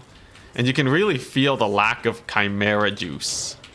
This guy is completely out of value for that Chimera. So if I can just keep that up, we're set. Look at that. Hellstriders again slowed. Good old Sartorial not doing too well over here. And now the Chosen are gonna cook. Chosen are basically, yeah, they're basically completely unperturbed here. He will be getting that good old Chimera onto me. Oh my gosh, that Lord, that slow spin on the Lord. Bro, can you walk? Please. There we go. Don't know what happened there. He chose death. Jeez, why is this guy so slow, bro? Slowest guy I've ever seen in my life. Alright, here we go, though. He's not gonna get this point, not with this many dudes. Okay, Lord is actually killing the Chimera too. Perfect. Okay, and we got a Chosen in. Honestly, as long as I stop these guys from getting in, we're good. Holy crap, this guy actually beat a Chimera. Who does that, man? Who actually duels a Chimera? What the crap? This guy's a Chad. Classic Nurgle things. I tend to underestimate how good Nurgle is at fighting, but when they want to fight, I guess they're actually quite good. Jeez. Okay, well, I guess I don't need horsemen anymore. He's already having a hard time clearing off some basic infantry. He's not going to clear off the Chosen, let me tell you. So Arthuriel, I'm basically just going to ignore. We're going to steal this point over here. And then I'm going to start making my way over here. And he's going to get this point, but at great loss to him. While I capture this point basically for free. You'll love it. And then as soon as my Chosen get here, it's just going to be mine, right? I'd be very surprised if it went any other way. Will he use Sartorial, though, to murder my face? We'll see. A couple horsemen over there. I do kind of want to heal if I can afford it, but I don't know if I can. Guess some horsemen here would be great. And where's that final transmutation? I know he wants it. Jeez, that slow, though. I think I had a Pestigore nearby. Oh, jeez. Oh, no. He got mega slowed. Yo, when that hits, it hits hard, man. Oh, jeez, Louise. Absolute devastation. I've been there, man. I've been there. It don't feel good. For sure. But there goes his entire horseman horde. My Chosen, of course, is still absolutely amazing. Grinding. Having the greatest time of their life. He's going to go for the final transmutation on my little lordy here. So we shall pull him away. Away from the others. Nurgle knows how to stop the spread of the plague. And then as soon as that's done, then we bring him back. And hopefully get that sick heal. Fecundity cannot come soon enough. There it is. Whoop. Yeah, he routes off. He gets a heal, though. Hopefully he comes back. Whew. 15 out of 60 models of Hellstriders died. Oh, for the Toad test? That's not too impressive, is it? Well, rip. Yo, this is great, though. The late game Chosen. Super clutching it, man. Late game Chosen are actually terrifying. And we're gonna get a nice pull away off of this point over here. My lord does live. Glorious. And yeah, I think this is still very winnable for Chaos. It's just that you have to be super careful that you have an answer for the Chosen in the late game. Without it, you're kind of screwed. Yeah, look at those spawn coming in. I don't want him to take the point, though. I think that would make this game closer than it needs to be. Actually gets a pretty decent hit on my lord. He's going to terror out, but not full route. Thankfully. And then, yeah, jeez. If there's one thing that Nurgle can't do, it's actually transitioning between points. The only way I can get my opponent to fight me is by, like, hunkering down and just kind of hoping that he comes at me. But if he just straight up ignores me for the entire game, I think we're just screwed. It really doesn't feel like there's a lot I can do to actually catch him. There's a lot of hope. A lot of hope and prayers. Blood beasts. Does he secure this? I'm pretty sure he doesn't. Yeah, we got too much. The Chosen there especially gonna be mega chads. And another Nurgle victory is ours. Surprise, surprise. This is definitely just getting my opponents to misplay, but at least I know how I can get them to misplay. At least I know. Yeah, just a couple blood beasts, they're not a big deal. So, like, yeah, you know, we can kind of do some shenanigans. Oh, I can just be like, oh no, my lord. Oh no. And then look at that. Look at the greed. Look at the greed. Your horsemen are dying, man. I've been doing this since I started playing campaign. Oh no. Oh, you might actually rout him, though. Is it worth it? I think it's still worth it. If he rallies, that would be so disgusting. Oh, crap. No, that's not what I want. There we go. Come on, come back, man. He'll rally with the infantry, maybe. No, he's gonna rout. It's fine, though. He lost like 3 horsemen for the Lord. It's really fine. Honestly, I think it's still a good trade, though. It would have been hilarious if my Lord lived. Nurgle is life. Yeah, man. Dude, wow. Look at the mass rout of the horsemen again. Get the charge. Congratulations. You routed my lord. Look at the devastation on my leadership. Hey, he technically got the Pestigors to rout. And he's going to get the high ground, but it shall not be enough. Now, if you really want to be able to win this, you just save the breath attacks on your Chimera, and then you kill the Chosen. Just kill the Chosen. That's basically it. You can actually play the ticket game much longer too. But it's no easy task. I lost to Nurgle in the finals. It happens to everybody. Nurgle versus Warriors of Chaos. Nurgle wins. GG. Oh, Chaos Lord of Nurgle's a beast. He really is, man. He can't. I forgot he killed the Chimera. With the combination of the Spirit Leeches, did very well. Sartorial's final transmutations were okay. But he honestly didn't get that much value. And this Chimera, dude, it's breath attack, so technically able to make it pay for itself. So you can tell he really whiffed. Should have saved it, man. Should have saved it. Though the Spirit Leech pressure definitely helped. Throwing axes were okay. Though they were suffering mass route problems. I don't know how I feel about the weird spawn. They were summoned twice. They didn't do that well. Blood Beasts seemed to do much better. Aspiring Champions into Chosen, though, terabad. Dude, these guys cooked. 1600, 1700. I can't believe it. That's a really interesting strat. Just like Leave the Chosen in the forest for most of the game. That's how you get the most value out of them. Just idle until they run out of stuff. I learned that tech playing against Maximilianaire, where I would have a ton of horsemen, shoot at his crypt horrors the whole game, and then when I'm out of ammo, he just summons in the Mortis engine, and I'm like, crap. Well, I guess I'm screwed.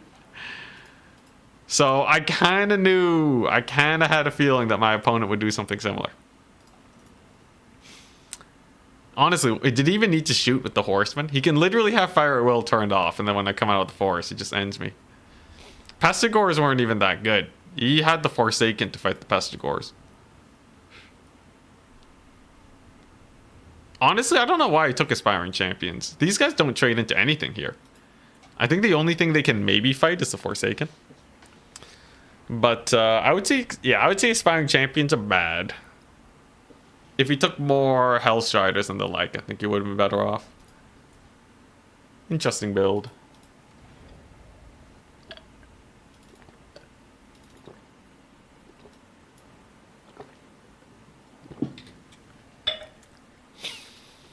The Spawn cooked the Pestigores.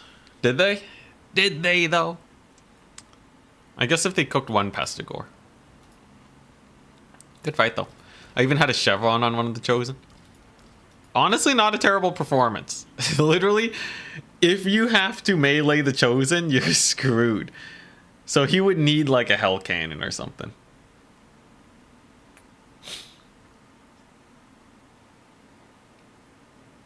Slow killing units like the champions versus Nurgle seem like a bad choice. Yeah. Versus high HP factions, it's almost always ultra high DPS. Eating canned sardines straight out of the can. I won't judge. I won't judge. I eat my pizza slices backwards, which shocked many countries. Aspiring champions cost quite a lot, don't they? 1,100. So they cost 350 more. 350 less than the Chosen of Nurgle, which is about the same price as a Nurgling. Basically nothing when it comes to such expensive units. Basically nothing.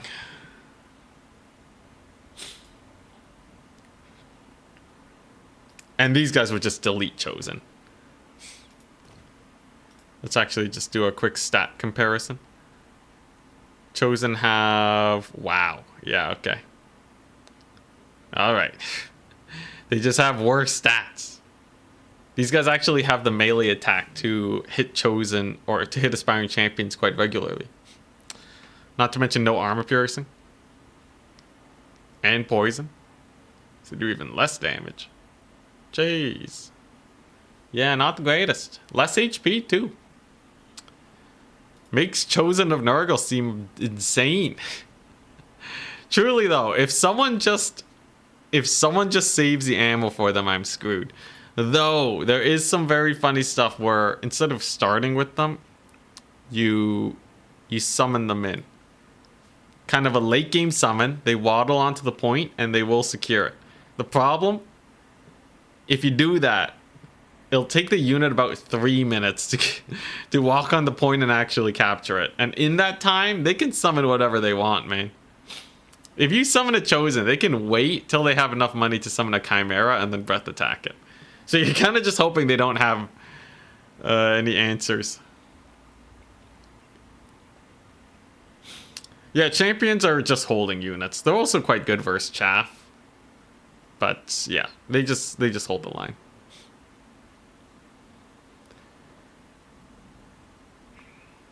Eating pizza backwards makes sense. Saves the best for last, but does have structural trade-offs. So you deal with the structural trade-off by using chopsticks.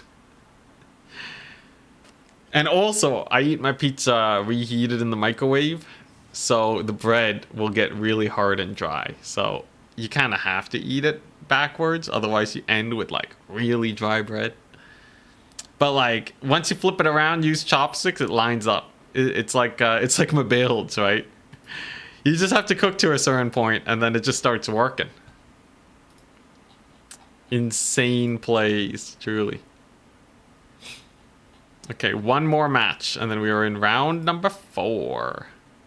Huzzah. Hopefully I don't get some terrible matchups. You've never in your life heard of eating pizza backwards? Truly, you have not. You have not gone down the scientific path that I have for optimal pizza eating. Eats pizza with a knife and fork? I'm gonna pretend I don't eat pizza with a knife and fork. Chopsticks are... God, I use chopsticks for everything, man. How else am I supposed to eat at the PC? Or get my fingers all disgusting? Finger foods are not a thing. In my head, chopsticks for life. Hard, dry pizza with chopsticks? It's not hard and dry if you eat it backwards. That's what I'm saying. You just need to get the finger strength to pick up anything with chopsticks and you're good.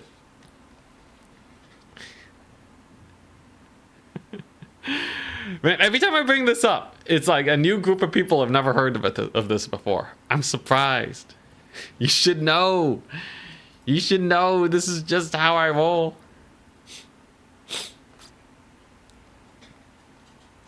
Half Asian yourself, you agree chopsticks are used for everything? Thank you.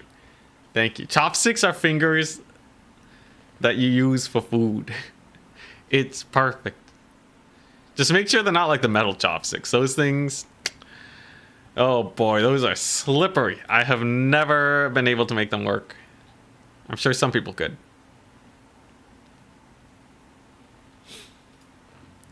Yeah, it's not too hard to learn how to use chopsticks. You just kind of have to commit to it.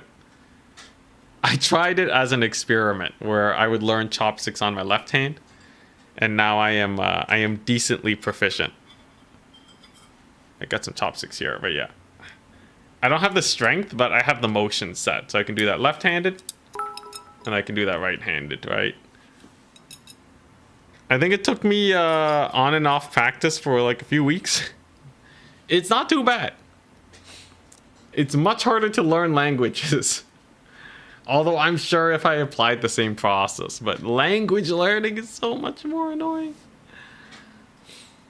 Also, Tinker, thank you very much for the 100 bits. The metal chopsticks with the flat side at the tip. Flat side at the tip. I'm trying to remember. I feel like I only remember rounded metal chopsticks. I could see some flat-sided chopsticks though. I could imagine it. Yo, wooden chopsticks or plastic chopsticks though? I think I kind of just grew up with wooden chopsticks. They feel the best. But they kind of start bending once you get old. After many years of use. But if anything, the bend is better. Because it could curve and grab your food weird. What languages do you speak? English. And half of Cantonese. It's one of those situations where, like, you know, I was born in Canada, raised in Canada. So I only know, like, home Cantonese. I don't know how to say, like... I don't know how to order a bus ticket. Right? If I step into a bus and I have to ask them about stuff in Cantonese, I'm doomed. But, like, you know, I know my various foods. I know my various household objects in Cantonese. Like, you know, those phrases and such.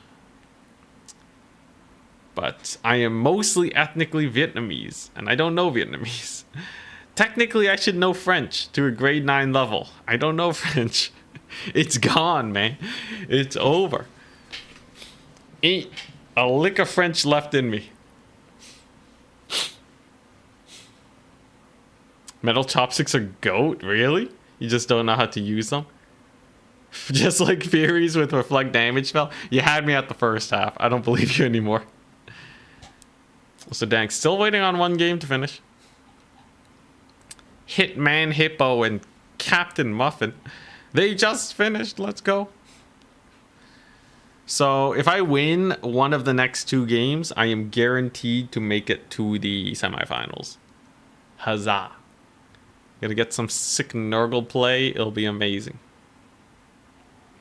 You know, your vowels and stuff in Japanese. Need to work on actual conversation stuff. Conversation stuff is always the hardest thing. Because it's very informal. Yeah, chess. Ah. The only thing I understand is Slanesh. I remember Vu, but I forget. I forget where it means. I forget what it means. Half one language, bit of another. Nah, I think it's just half Cantonese. I got some sick Chinglish though. It's great. Cantonese with English grammar and some mixed in English words. Mortifying. But whatever. If my parents can understand me, it's not like I'm speaking Cantonese anywhere else. Anyways, next round should be very soon. There's some matchups where Chosen and Nurgle are really hype. For $13.50, they are quite cheap, and they are quite chunky. These are basically the aspiring champions of Nurgle. Very hard to kill, lots of damage. Just slightly more expensive, but they also have way more capture weight. They're 40% more capture weight for $250 more gold. That's a good price.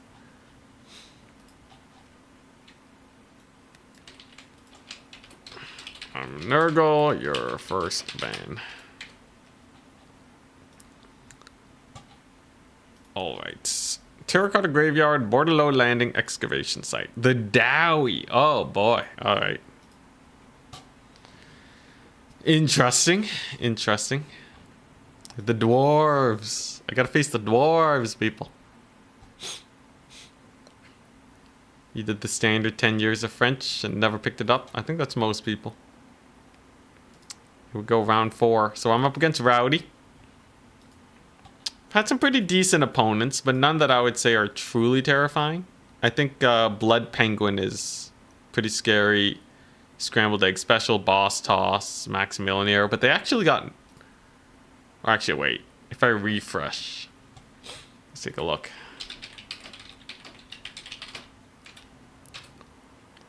Where do they stand? Okay, we're playing on Bordelot. Fun. Fun. Against Dwarves. Oh boy. Can it be done? Okay, so right now I'm on top with Rowdy, Melkor, Blood Penguin, Turtles Armies. Wow. Scrambled Eggs, Adler, Adam TM. Subutai. Dang, Boss Toss? A lot of big players did not make it. Kind of crazy. Time to work on your chariot, Mike, bro. Ooh, good call. Good call. Very good call. Yes. Dwarves are weak to chariots. Oh boy, my chariot Mike is so bad. But I actually should really work on them. On it. Fun fact, dwarves don't like purple sun. So that'll be pretty good. Just purple sun his face. You can also take Furies for the gyrocopters. Always versus dwarves have a solid anti-air core. You will not regret it. When the time comes, yeah. Yeah, you definitely want to have a little bit of that juice. Chosen great weapons, also pretty fun. What else do I want? Surrendered on learning French after 3 years in school. Sheen of Corruption goes hard versus Dowie. Oh yes, it's true. Kind of like the raw killiness of Purple Sun though. It feels not bad. And then what? So I got a lot of good stuff. I have about 1,000 gold left over. You know, trolls are not the worst versus Dowie, but bile trolls I feel a little bit more worried about. Because to me, they're just kind of more expensive trolls. They'll still die to slayers even though they have high melee defense. Not the perfect solution, are they? Oh boy, and he's ready. Oh boy, he's ready. Oh, this should be real interesting though. It's been a while since I charioted this hard. It's been many years.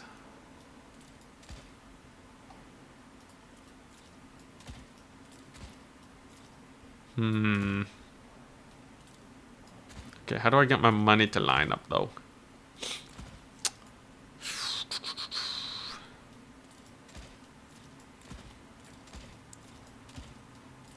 Okay, I'm 225 over. Now I have 450 left over. Oh boy. Oh boy. Okay, I can do this. And then... Okay, yeah, sure. Do I want Worshippers of the Crow? Do they spend money well? And I have 300 left over. Nurgle's one of those factions that doesn't spend money really well. I'm noticing right now. Ooh, Exalted Heroes of Nurgle. Now that's something I haven't used in forever. But they're pretty fun. Also a very powerful chariot little dude. Dang it, how do you spend your money versus this Nurgle? Now I have 125 left over. You know what, let's take this ability. Good enough. Good enough. Alright, kind of a janky build, but I think we beat dwarves. Just dwarves, right?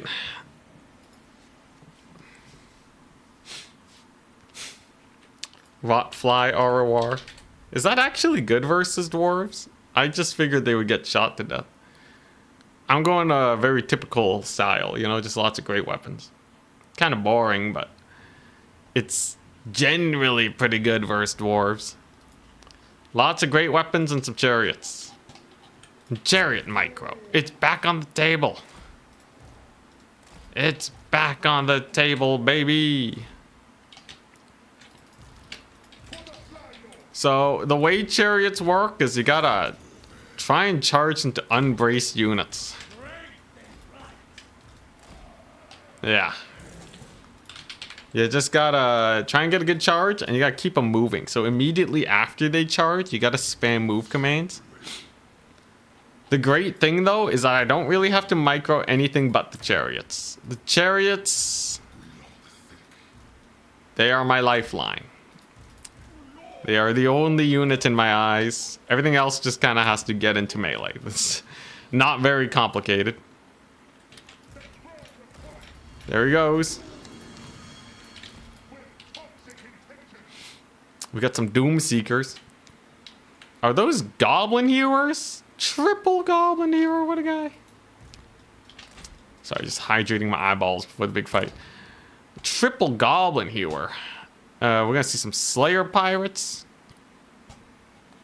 Interesting. I don't really know what I'm supposed to do against this. I know the Noxbringer is probably pretty good choice though to wear him out. Okay, more Slayer Pirates. Furies can be okay here. I don't think the Slayer Pirates will do too much in this situation.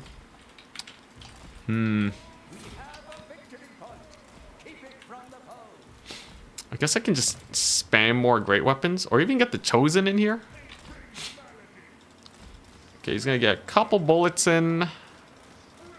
That doesn't really do a lot of deeps though. Okay. Couple more bullets. He's braced. It's fine by me. If I can kill off this one Goblin Hewer, I think we're good. The Chosen will do well here on this flank. And so far the damage is not especially high from my opponent. Love to see it. Goblin hewers have overextended just a smidge. And this shall be their downfall. Presumably. Ugh. Gotta keep dodging with the chariots. Like I said, they are the most important thing in the entire world to me. Holy friendly fire from the hewers. Mega friendly fire. Brutal. I'll take that. And here we go. Chariot time. So I just gotta bully him off of that point there. And then we're good. Maybe get some flanking going on. I don't think the Noxbringer is too bad. Look at that. Chariot micro. Micro. Just get the hard micro in with them. It'll be great. Chosen on making the longest trek they have ever made in their lives. Nice. Alright, I think we're safe adding another chariot. Slightly risky, but not the end of the world. Noxbringer gotta back it up though. And, oh crap, the chariots. Keep them moving, keep them moving. You can't leave them on slayers, that's for sure. Alright, there we go. They'll be alright. Oof. Any second I don't keep them moving is situations where they can take a lot of deeps. Gotta be super careful about that one. But so far so good. I think if I just get enough capture weight in the middle, I'll be able to retake that. Couple blasting charges in here. The work in my poor Pestigore is pretty hard. Because my chariot micro wasn't as good as it should be. Such is life. Keep running. Keep running, good sir. Do I just drop this on the Dwarf Warriors? Maybe. Okay. Very nice. And then more of these guys. You know what? This chariot can go over there. We're gonna try multi-chariot micro. He's really focusing them. They don't feel super fast, I must say. They're also getting hit by the hewer. I could have done much better with them, I must say. That was a disappointing level of chariot micro this day. Disappointing and sad. Value-wise, my opponent has a good amount of value. And this point will shortly fall in their favor. But that does not mean that we are out. It simply means that I am in a bad situation. A very bad situation. Now, this one chariot over here is still going to do real well. Noxbringer is, you know, he's getting a couple hits here and there. Might be able to get a pretty solid pot shot. And of course, I have a lot of capture weight too. I think the capture weight's probably the best part. Okay, I even got a couple chariots back. Hell yeah. So, it ain't the end of the world. And look at these guys. Look at the Chosen. They just hunker down on the point. Not to worry in the world. And we even have a few Furies. I would say this is not bad out of 10. Yeah, look at that. Dwarves kind of getting beat up on. Now he's going to have some very elite dudes over here. The Brotherhood of Grimnir. I'm just going to, we're just going to employ the ignoring them strategy. Pay them no attention. And maybe life will be good. He's actually kind of misplayed too. He's not actually capturing this point. So he's still triple capped, which is actually exquisite for me. That's very, very good.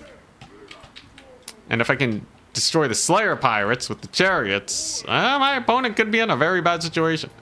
Wow. Yeah. Okay. He just didn't get the point.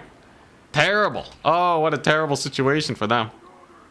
We're going to have some miners on this far point. But if I get a Marauder Horseman there, we'll be able to contest that just fine. No problemo. Furies are absolutely killing it. You can see the values coming back in our favor. Yeah, these miners won't get that point very quickly, I don't think. Oh, crap. Missed a potential purple sun over there, but I think it's fine. And here comes the point stall. Chosen have absolutely clobbered. You love to see it. Okay. So now what? Well, I have a bunch of capture weight. That part's very good.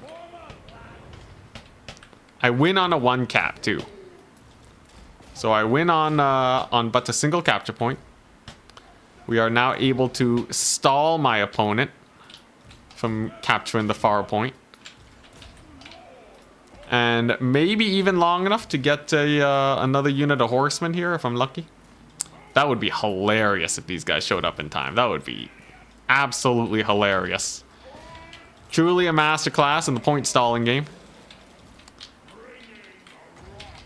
Oh, we did it! You know, that's gotta hurt. Wow. Oh my goodness. What a disaster. What an absolute disaster for my poor dear old opponent. What you gonna do?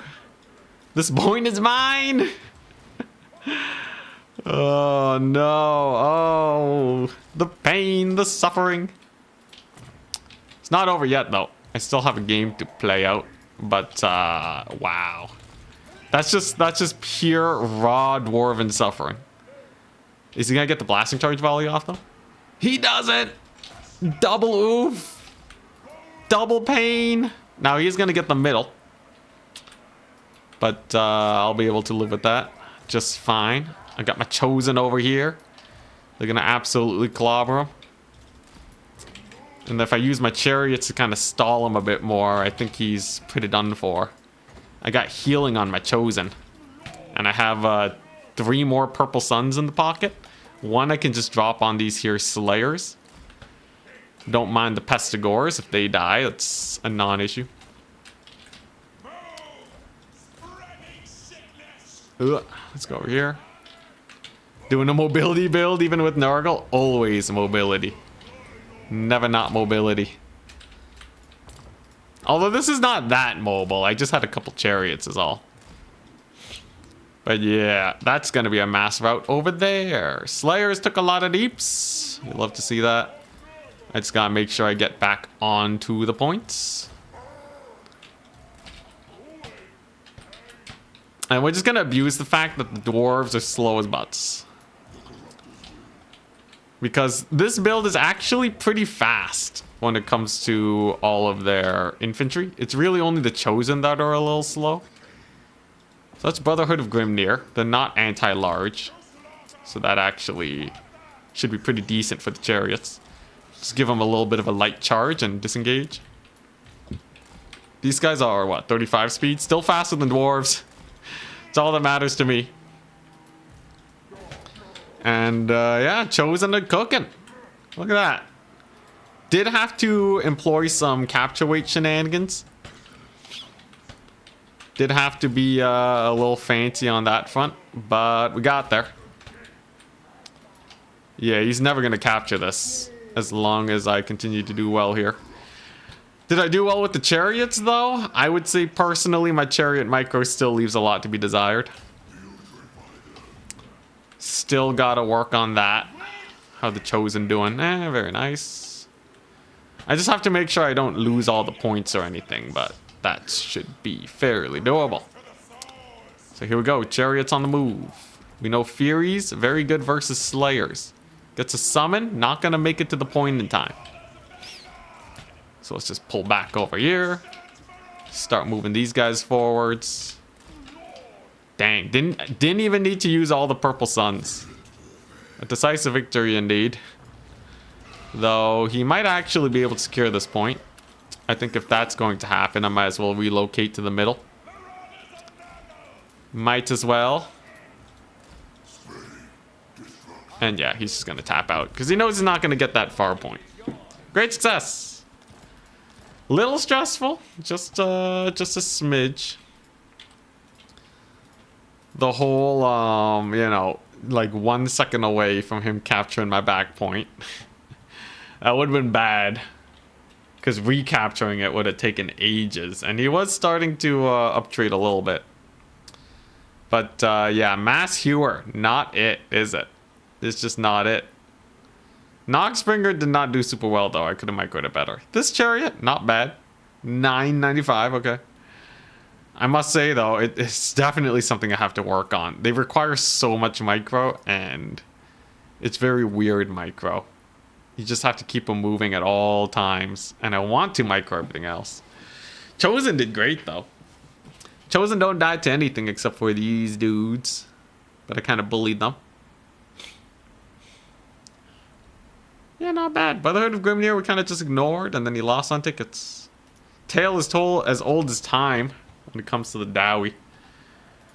The poor guys can't capture anything. This is going in the book, indeed. It should. They got Wreck-A-Roni. Make sure to fly behind units before attacking with Furies. Rear charge minus 60 melee defense goes hard. Yeah. It's pretty good. I did kind of YOLO that one Fury at the beginning. I saw it. It's a lot to micro though, man. Cut me some slack. I'm getting old. It's true though. It's true. Yeah, I waste a lot of money on reinforcements, by the way. Reinforcements don't usually matter very much. Contrary to popular belief. A lot of people really want to make the reinforcements work out, but you don't need to. You know, if I was really good at chariots, though... Let's see. How are these guys? They're only 78 speed. That's the thing that worries me the most. The melee attack is abysmal, but I guess the charge bonus and melee bonus versus infantry makes up for that. But yeah, this is a unit that should never, ever stay in melee. They have to use the ludicrously high charge bonus.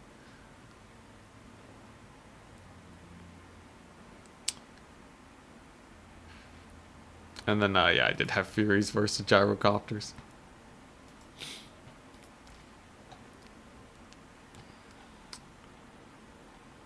You know, I should practice with some faster chariots first. Like, use some of the Norskin Ice Wolf chariots.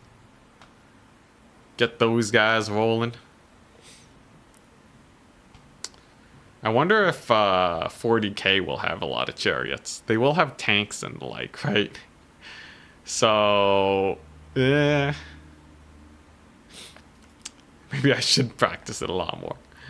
Because it's like, it's a lot of tanks. The ludicrous amount of tanks everywhere.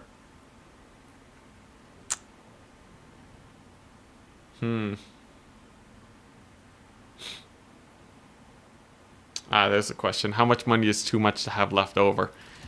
If you have like 600 gold left over, it's really not going to be much of a problem. You can have like 1,000 left over. It doesn't actually matter until you run out of reinforcing units. But you have some weird cases. Let's say with Vampire Coast. You could actually play Coast and have like... You could do it like this. You got 5,000 left over. Coast is so good at resummoning units. And they want to resummon their good units so much that you don't actually want to get them. You would rather just take these guys. So I've unironically recommended before that someone just don't take reinforcing units on Coast so that you are not tempted. And then, yeah, and then you're good to go. Hero SE chariots. They're better and harder to blunder. Yeah. It's true, it's true. Are they better though? Are they really better? Because they don't have 4 entities. Doesn't that lessen their damage? I'm sure they have more mass though. Let me see. Nurgle. Exalted hero on the chariot. They got a mass of 1,500. Then you got these bad boys. 1,500. Mass, very similar. Stat-wise, higher for the Chaos Chariot. This guy has much higher weapon strength though, so he can actually kind of sit in combat and be decent. So I guess that kind of makes sense. You know, is this one of like the highest melee defense chariots though? Look at that, 33 melee defense. Actually kind of tanky.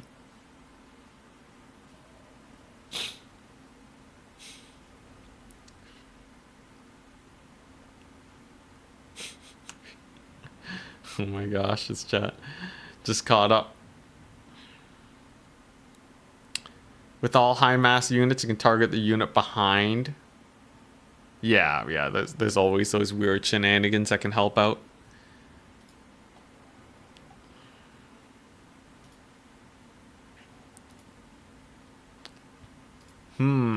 These guys are so much more expensive though.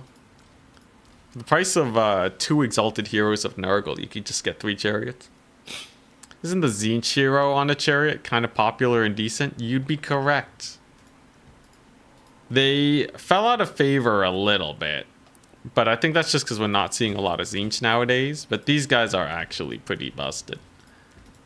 Not only are they a fairly priced chariot, they have actually really high melee attack, pretty decent melee defense, high armor, and the shields, so they don't get poked down very much. They got the missile resist.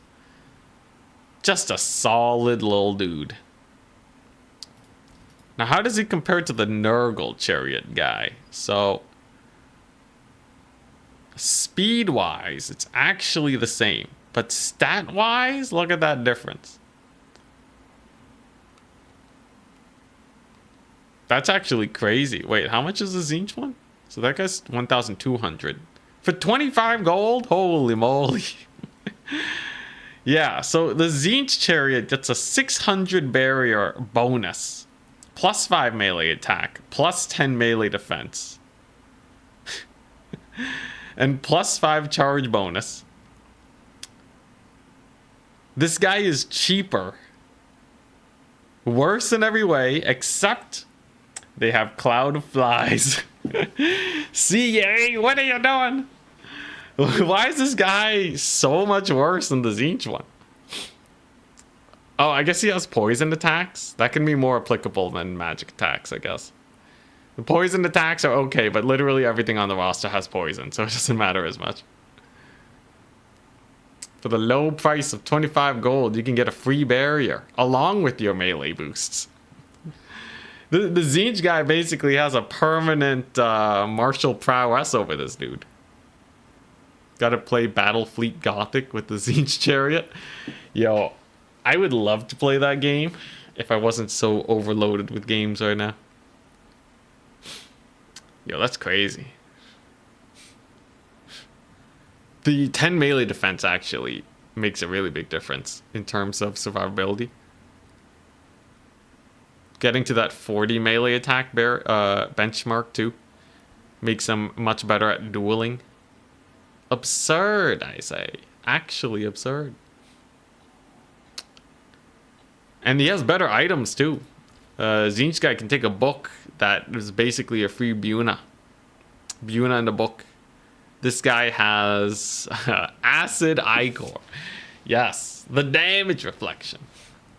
If you take 10 hits from an Empire Swordsman, he will die.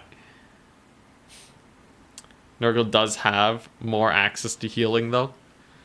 I would take the free barrier. I think free healing built in at no cost is crazy. With Nurgle, you have to actually spend money on your healing. It's not as free as you think. You could have some of that lethal poison that the Goblin Fanatics get in campaign. Honestly, yeah, just making Nurgle slightly stronger in melee is not the worst. Though you can run into the vampire counts problem where they're so good at one thing that people are just going to hard skew to counter that anyways. Like they're just going to shoot you to death or kite you. So you don't actually get to enjoy the thing that you're really good at. Yeah. It's a little awkward. Now, if they had zombies like vampire counts, and eventually you do have to fight them in melee, then yes. Yes, Nurgle could do okay, but they are nowhere near that vampire counts benchmark when it comes to HP. I think Nurgle, it wouldn't be the worst to boost the HP on them for the Mark of Nurgle. It's kind of funny, but the Zinch barrier tends to give more HP than the Mark of Nurgle. Let's just double check for sanity's sake. But if we look at a Forsaken of Zinch, yeah, He gets minus 720 HP. Oh no. Here, have 800 shields. Come on. The mark of Zinch is just the mark of Nurgle.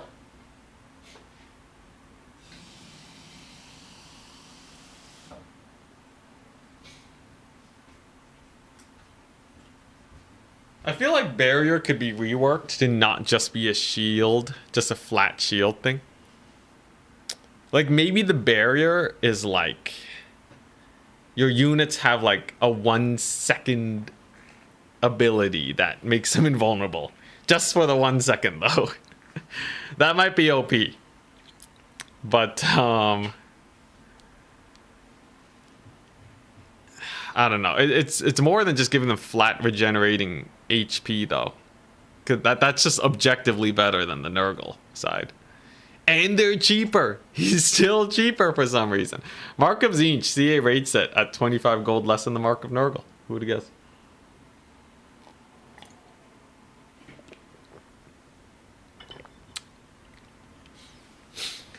People already shoot Nurgle to death? Yeah. But then, like, if you made Nurgle super OP in melee, then they would just start dominating other melee factions. Like, they would just dominate Khorne and vampire counts. And while it'd be cool for a bit, it's not that interactive in the grand scheme of things. But yeah, great thing about next game, win or lose, I will be making it to semis. Very fun indeed.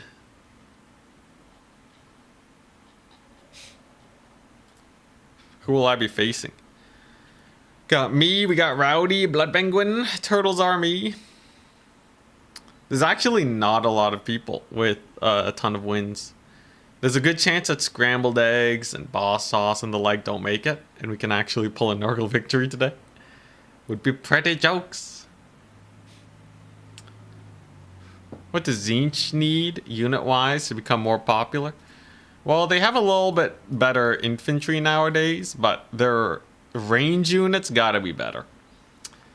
Right now, Zinch's ranged are kind of dumpster tier. I would say, personally, Exalted Pinks, they should be armor piercing. They should be, like, gunpowdery. Right now, if you actually think about how does Zinch deal with a bunch of armor, right? Well, what are they supposed to do? Halberds? Maybe if it's large, what if it's like infantry-sized armor? Well, you have some spell casting. It doesn't really solve everything, though. You have, like, let's say you're playing versus Kislev and they're spamming Griffin Legion at your face. You have Centigores, but they don't have any armor, so they can they lose to armored cavalry with less AP. Chaos Knights aren't armor piercing. These guys aren't AP. Changebringers can get countered by a whack load of things. Kind of risky. I would personally say maybe not make these guys armor piercing, but get these guys back in the meta. I don't even know where they are. Yo, where are the flamers at? How did I lose track of the flamers, man? Oh, there they are. I haven't used them in so long. Yeah, I would say make the flamers of Zinch shoot slightly lower, and suddenly Zinch is way better. Yeah, Mark of Nurgle giving missile resist would be perfect. That way they're not stronger versus melee factions. They don't need that. They're just a little tankier versus a range spam. That would be great. That would be great. Like a 10-15% missile resist boost. And then suddenly Nurgle is pretty sick. Now, they're still going to lose to high DPS, melee, right? They can get overwhelmed and outmaneuvered, that's fine. But they just don't get super hard-kited. Because it's kind of their identity that they're hard to kill. Give flamers an arc of fire like salamanders. Yeah, maybe you can make them fly slightly higher so that they shoot properly. But this all boils back down to units actually shooting properly. Nurgle's pretty... Oh my goodness. Yeah, I called Nurgle sick. You heard me. Hey, these guys would be sick. Honestly, you could also make them cheaper. So let's take a look at Skaven. The Warp Fire Throwers do not see play. They are slower than the Flamers. They have about the same amount of HP. But they have way more entities. They have a little leadership debuff. And they cost 550. And if they still don't see play costing 550, that tells me that the Flamers of Zinch are way overpriced. Because they're basically the same unit. I guess they are slightly faster. But like, if this needs a nerf, I think Flamer should be at 550. The Warp Fire Thrower should be cheaper. And like, so what if like Flamers are actually super busted on the damage side, right? If you want to actually look at units that have incredibly high DPS, but don't see a lot of play, look at Iron Hail Gunners, right? You don't see them too often, because if you ever did, they would get countered. Skaven weapon teams, of course, are a good example. You have Dwarven Iron Drakes. No one's getting deleted by Iron Drakes. Now, these guys are more expensive, but also significantly tankier. And they're not problematic. So, yeah, I think that would be the most interesting way to update Zinch. Dude, it would be so sick to see Flamer builds. Just Flamethrower Kite. And then, yeah, if they can, like, catch them, they're so squishy, they'll just die immediately, right? 10 armor. You could, like, Buna these guys, and it would be not the worst. Oh, that would be sick. Dream come true.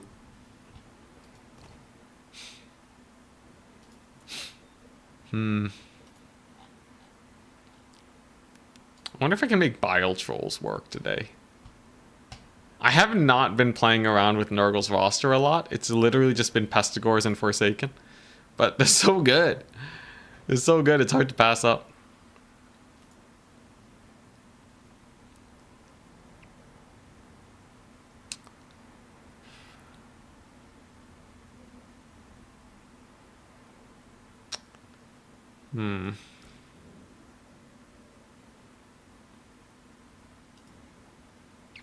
Can't wait to spam another mobile glass cannon.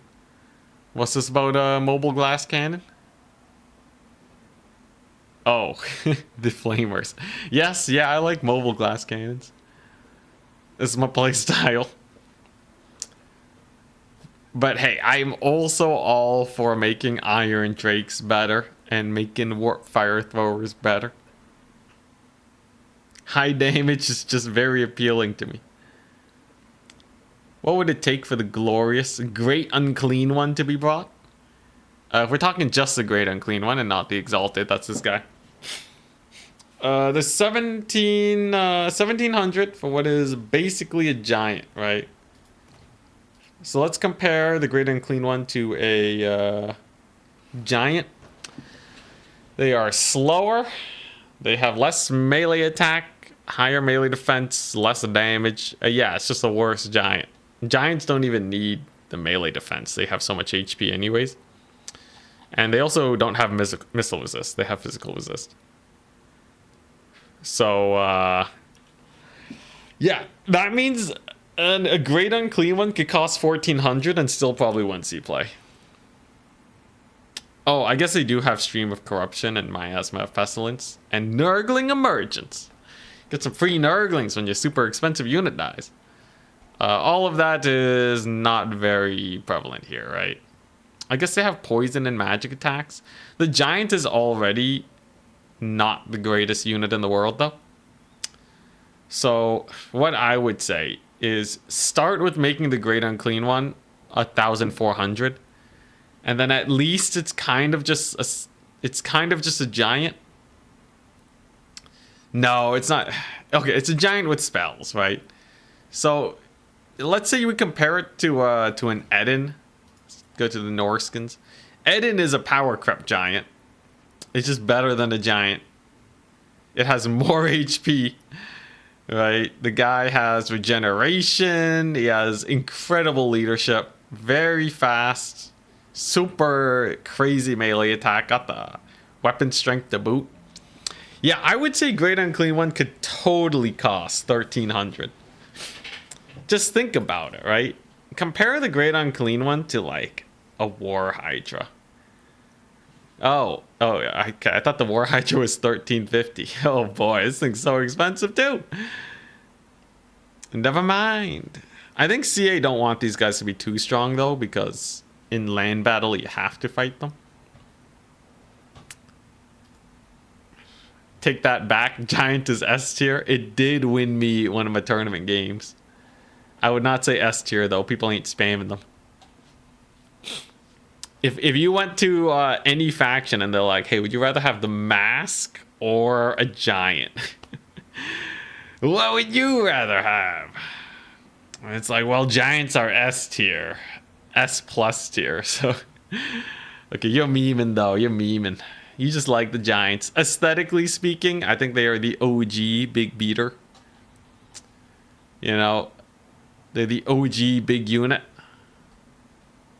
So they have a lot of appeal there. Morty. Dang, that's brutal. Let's see here. Yeah, dude, look at the Medusa. Now this is...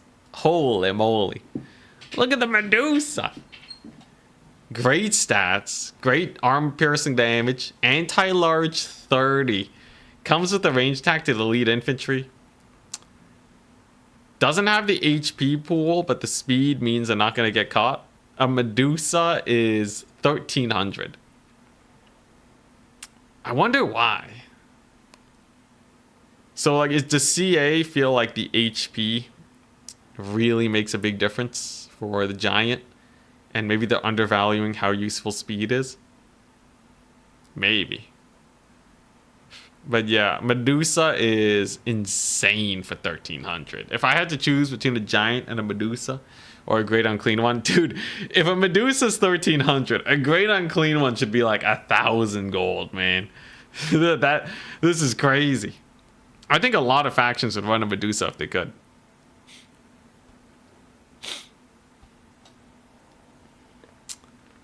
Yeah, giant has a lot of weapon strength.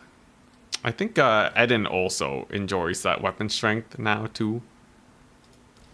Yeah, Eden also has a lot of weapon strength. Though giant is 700, which is bonkers. Like technically giants will outduel most anything for their price point.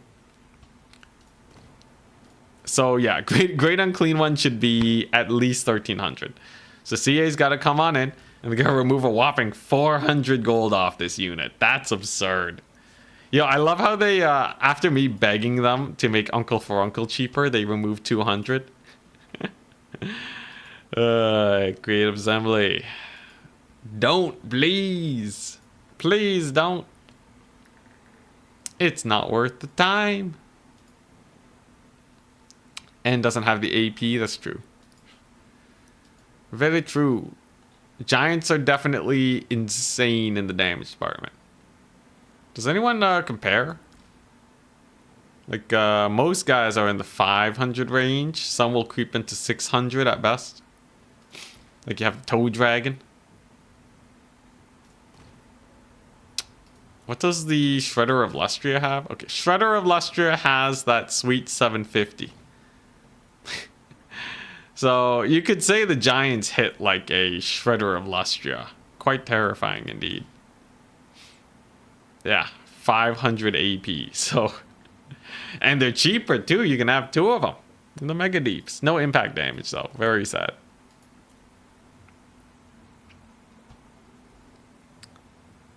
Giants are good against factions with bad shooting.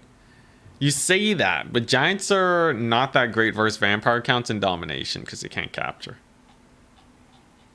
In land battle, though, Giants were popular. So if we're talking raw value, if they can find a fight, yes, they are very good there. And I'm pretty sure I would be very surprised if they were not so popular against vampire counts. Plus 75% damage to buildings, too, yeah. Dude, it would be sick if they actually added buildings to domination maps. You can't trust Can't trust them to develop this game anymore. Let's just move on to 40k. Move on! Although we gotta wait for Nagash first. A lot of content. The orc giant clutch the other day. Changed my mind on everything. It's true, it's true. That was hilarious to see. Like, I'm not gonna write off giants. Against slow builds, without a lot of shooting, yeah, no, they cook. For sure.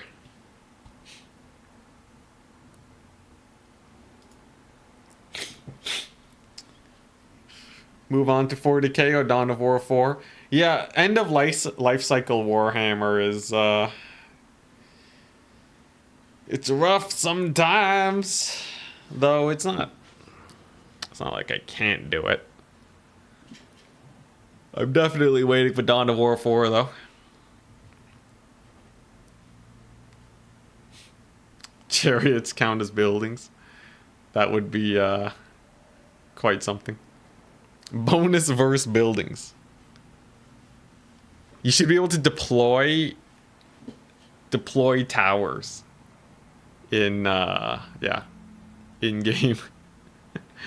And then you need anti-building tech to kill them, right? So like most units just do no damage to buildings. How would that work?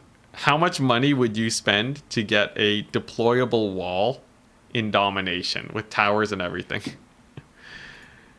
I think they're maybe a little too easy to dodge, right? Towers just don't do a lot of damage. But it would be a really nice defensive little thing. It would be hilarious to get trenches in the game. But we're just talking a different game at this point. Turtles are me is my opponent. Yo, yo. Alright. So hopefully the top dogs don't show up. Turtles are me is a fairly proficient greenskin player though. So let's not underestimate them. In general. Let's take a look at the people who are in the running. For the top tip-a-top factions. Or, I mean, semifinals? Jeez, I can't think. Been a while since I streamed. I gotta build up that streaming endurance again.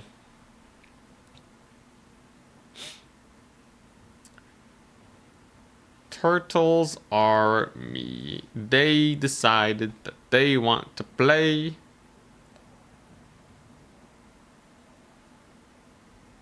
Yo, where are the Greenskins? Alright. Should have been able to guess that earlier. It's okay though. So they want to play Greenskins. They are the only other person that is undefeated currently. Very interesting. The opponent points is lower than me though. In the running, we have Malcor, Blood Penguin, Scrambled Egg Special, Rowdy, Sir Miz, I don't know who that is, Subutai, Iceman, Jackerskins, and Boss Toss, and Halidin, and Maximillionaire, and Maverick Slaw. Though their opponent points are super low. I don't know if they'll be able to make it. Scrambled Eggs and Blood Penguin, I would expect though. Should be interesting.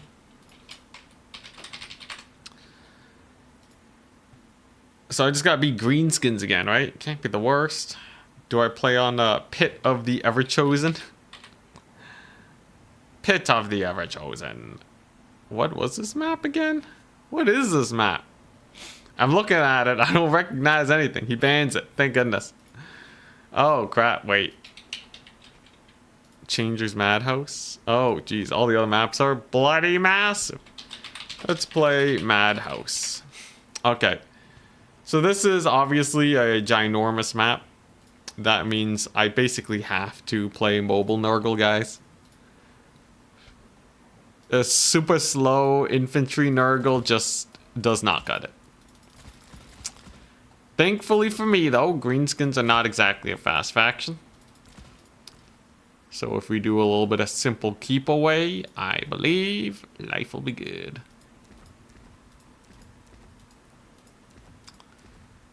Yeah, this seems pretty decent.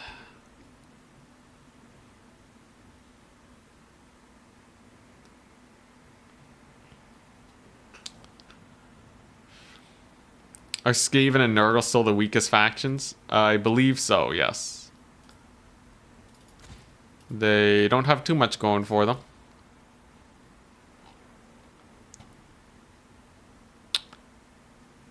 Hello, Taste to Me. What a name. Happy to have you here, though. Okay, yeah, so I can do this. Obviously gonna need some stuff for the blorks. Da blorks.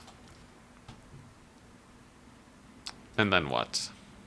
How we doing today? Pretty good. 4-0 as Nurgle. And a fairly comfortable 4-0 is good. Though, I don't think I faced, like, the truly scary opponents. I think, you know, once you run into people who really know how to play that mobility game and can just keep away from your units, Nurgle starts to fall off pretty hard. Versus the Boar Cavalry, Forsaken should be pretty insane, right? At least in my experience from playing Chaos into Greenskins, that goes pretty well. Honestly, I can just play Nurgle like I do Warriors of Chaos. It works out pretty well for me. Do I want dog units? Chaos Warhounds? Against Greenskins, it can definitely do work. As long as I can get the route off. It seems okay. There ain't anything too crazy about this build, but I believe it works. That's all that really matters. Although I guess I do need something that can deal with the pump wagons. The dread pump wagons, man. I guess it costs 700 gold a pop. They are quite expensive. The darn pump wagons. I don't even know if Chaos Knights do well against them. Their impact hits might actually be a little scary. Definitely don't send Furies on them. That's a death sentence. Sure, let's try this. Nurgle vs Greenskins, round number 2. You forgot how long between matches in this format of tourney? Yours is much better. Thank you. Yeah, this one has a lot of downtime. The other one we can get done in 3 hours and play 7 games. This one has been going on for 2.5 hours. We have 4 games. The pace is like 33% slower. Furies kill pump wagons hard. There's no way, really? Maybe if they get the jump on them. Pump wagons need to get the charge. Okay. Can't they play keep away from the Furies, though? I guess that does change some things up. However, if I can somehow slow them down.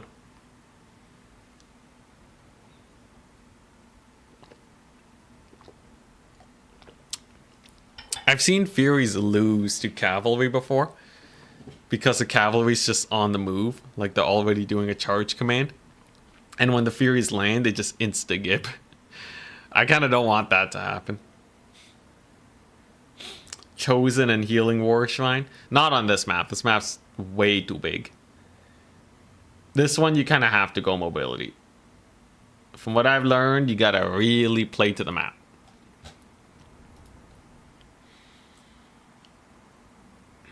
I wonder, though, are they going to go max Moby? The Moby Max. I really hope they bring in some Orc Boy big guns. The Triple B. Because I've decided to bring me some Buna today. If they refuse to bring any Orc Boys, I will Spirit Leech their lord to death. 'Tis a plan. Frogs? No frogs today. I think they're actually too slow too. Is gonna be this. So I got my Noxbringer. I got some Vanguard shenanigans. My mouse ain't working. Come on. There we go. I have the number 9 hotkey bound to my mouse. Ready, good luck, have fun. And yeah, we'll see how this goes. Mobility. Does it work?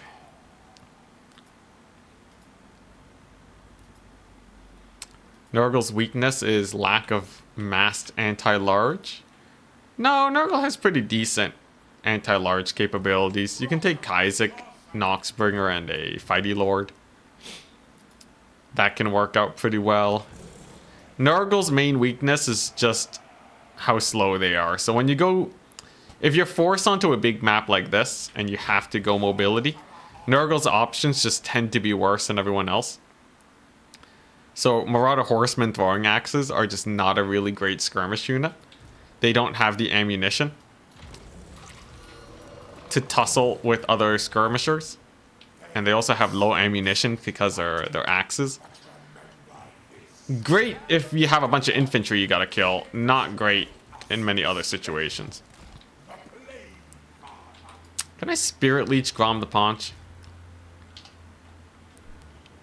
Does anyone remember the healing cap? Is it 60% of your... It's 60% of your base HP, right? I'm not going crazy here. Yeah, there he goes. So I got him to pivot his ranged. I guess there's that. It's not gonna do me a lot.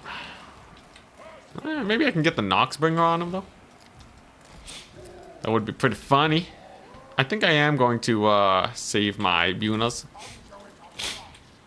We're gonna see a little bit of a Noxbringer barrage. Boom, baby! Noxbringer. Cooking. Absolutely cooking the poor guy. Rotting Riders don't care about this. And then what are you gonna do? I don't think there's a lot you can do. A little bit of lag, not a problem. A couple Savage Orc Arrow Boys, also not a problem. This is an easy mass route type situation. And it's going to lead to potentially a Buna on these guys, if I'm lucky. Unfortunately, I'm going to have to wait for a bit more magic.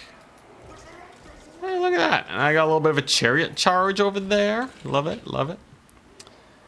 Now, what are you going to do? Is he going to commit to this? If he does, that's honestly fine by me. And actually, I can take the Angels of Decay if I really wanted to here. They could certainly get a lot of work done. And the big guns, yeah, Boy big guns will be finished off. So that's going to be a nice, like, 500 gold grab for the Buna. Buna's just really good if you want to get that dominance in the mobility department. Because they just can't summon in expensive cavalry. Dang, look at that mass, though. Holy. It really held up against that chariot charge. But, yeah, what's he gonna do now? Buna has thoroughly cooked his big guns. I have some Angels of Decay coming on in. And my opponent's build seems rather lackluster. Like, these Rotting Riders are gonna be able to get a lot of damage in. Whoop. Okay, sure, let's chase these guys down. I think I kind of just want to get the value trades in right now. And then I'm going to save the infantry using the mass of my own chariots here. And then that way, Grom the Paunch is no longer moving. Which means my little boys here, little angels, can potentially kill the guy.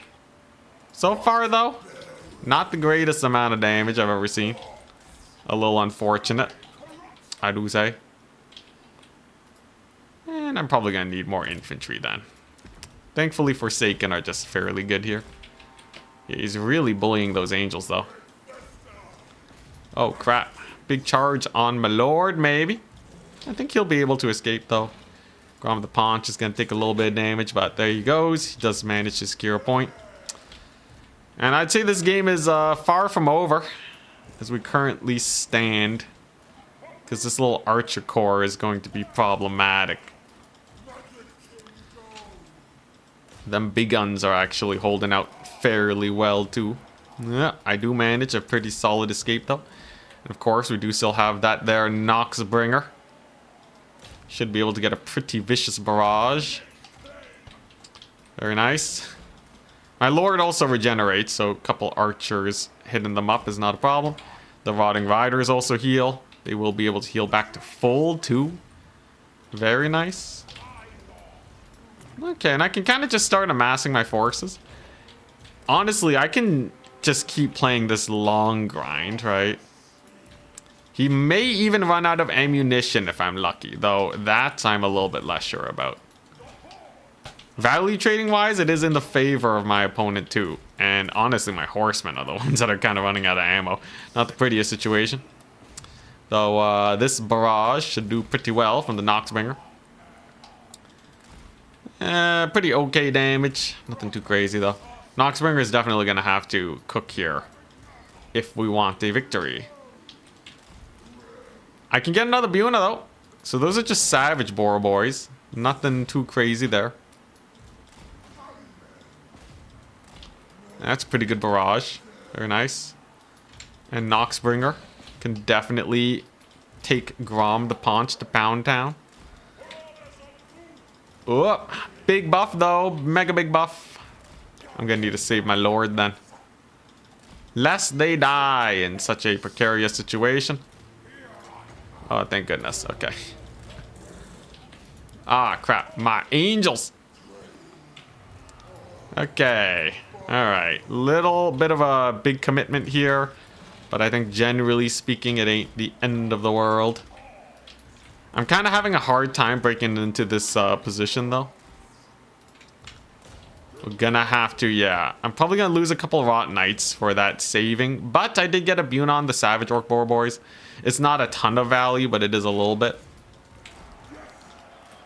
Okay, let's get another hit on the archers. I do manage to capture a point. That'll buy me a little bit of time.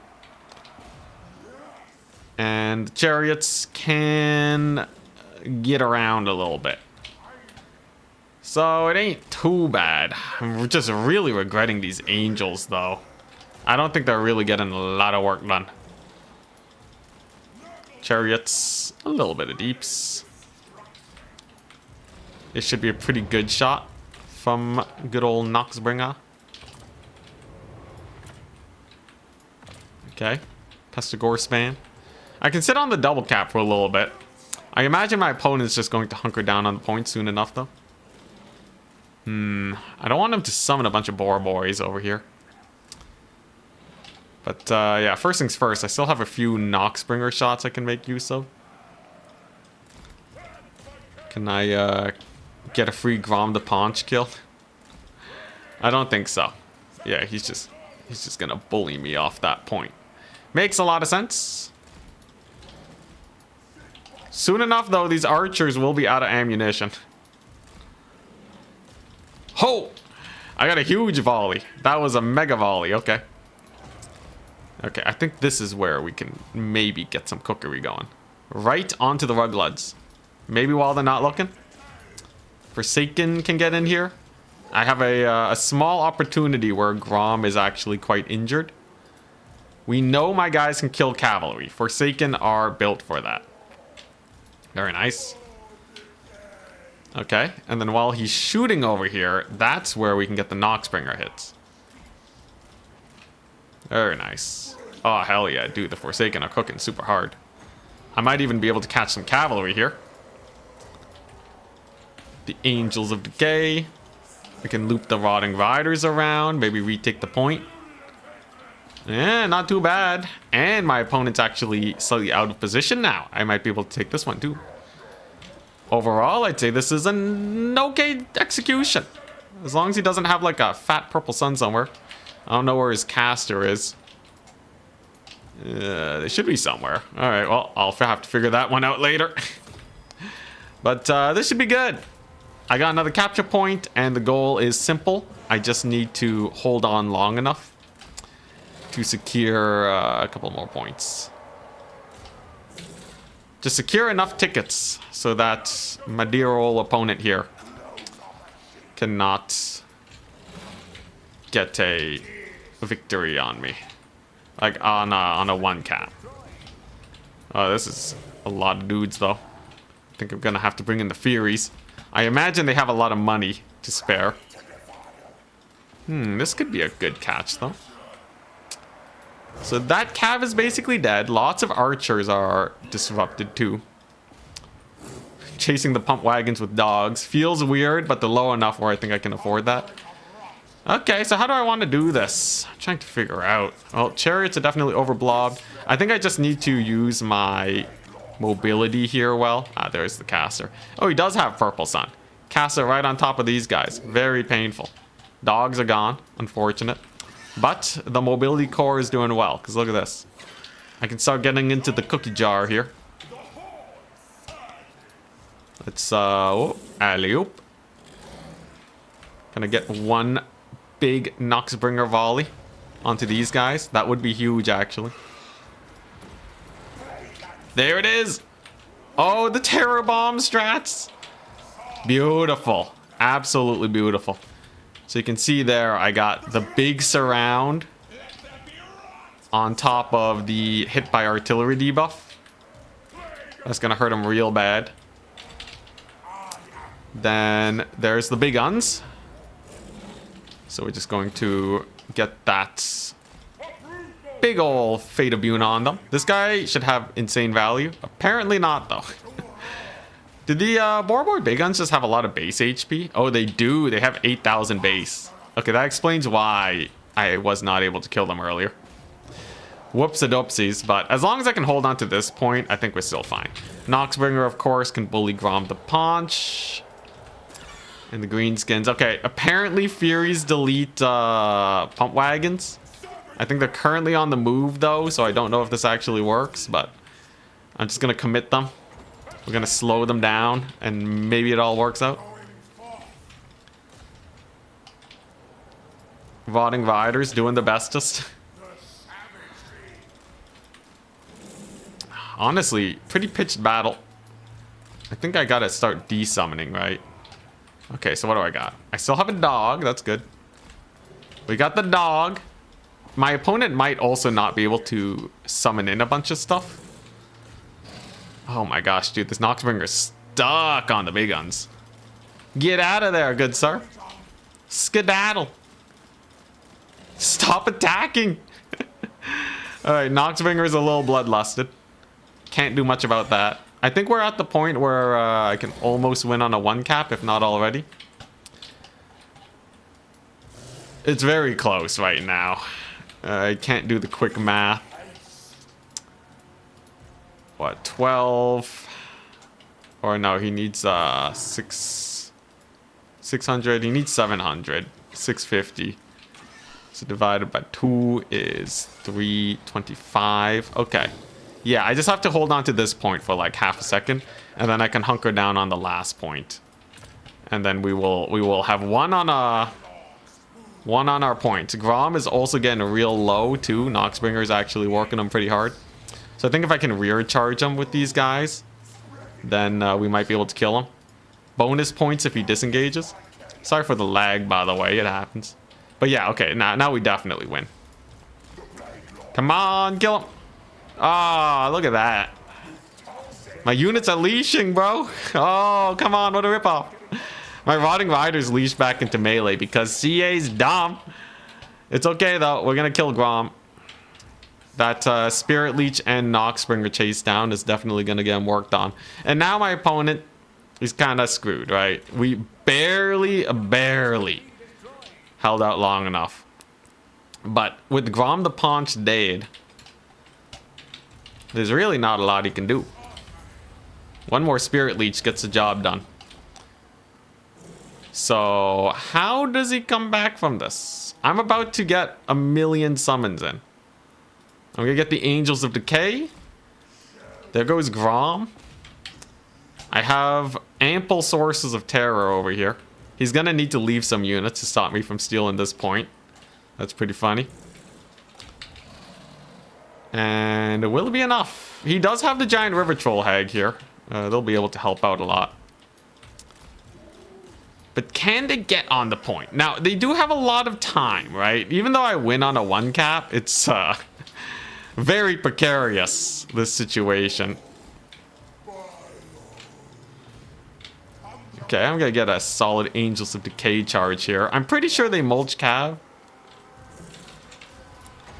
Oh, you can see the mad dash, man. He should be focusing on trading, though, because he can army wipe me. I think he's being a little too, or they're being a little too trigger happy. Because now you can see the River Troll Hag is severely out of position. I terror routed some of the Cav here. If they just kind of stuck in a tight little ball, I don't think I would be able to do it. But now the River Troll Hag is actually on the run. And this is going to put him in a very, very bad situation. You can't lose that River Troll Hag. That's the only source of leadership you have in this perilous situation. But despite all that, times are still slightly tenuous. I'm going to need another big old terror out. I gotta kill her. Do I want more mobility or more infantry? I think I want more infantry. Okay, there you go. River Troll Hag is done. Alright, so this is where we just start up trading obscenely, right? If the River Troll Hag is gone, and there's no leadership in this situation, then something like a basic Noxbringer should just delete everything. Thank goodness for the Grom snipe, though. That was absolutely necessary. Is that Grom the Paunch? I don't... It is! But it's too late. Your units, they run for the hills, good sir. Oh my goodness. What a fight. What a fight. I think it was a little bit of a misplay on my opponent. They had so much time. They still actually have 2 minutes. So if they just didn't overextend with the River Troll Hag, just have a little bit of patience, I think I was dead in the water, man. I really don't see how I could have killed off this army. But now it's definitely very playable. Though it's probably going to be a Noxbringer snipe. I'm just going to make sure that River Troll Hag doesn't come back. Let's yeah, get the Furies in here. There you go. That's another big route. Grom the Paunch doesn't actually capture the point quickly. So you can see he's rushing for the point. But that's not going to do it. Right? You got to get the infantry on. Grom should have been routing off the Pestigors. Absolutely brutal. I think I can just get a horseman over here. The mad dash, man. Dude, if they captured the middle point slightly sooner, too, I would have been screwed. Yeah, losing with the 4K value lead. They were very slow, though, right? They probably should have gone for my third point a bit sooner. But, like, I'm just playing for value right now. We don't care about much else. And that's kind of what's screwing them over, because even if I do stay on the point now, they just don't have the units to capture. Hey, River Troll Hag's dead. This spreads now, I guess, so I'll just slow them down. And you can see now I actually have enough to wipe out the army. And that's just because the late game was a little bit misplayed. Lots of lost value. How'd this guy do? I really want to see. 2,000? I guess it's okay. Not the best value in the world, but I'll take it. GG, well played. Nurgle supremacy. Oh boy. You really need people to misplay the points game if you want to win with Nurgle, man. So sketchy. So sketchy. But Turtle's army is defeated. They will definitely be making it. Got nerged. We are more green. Greenskins must be feeling pretty bad about that one. They're gonna be painting themselves green after that.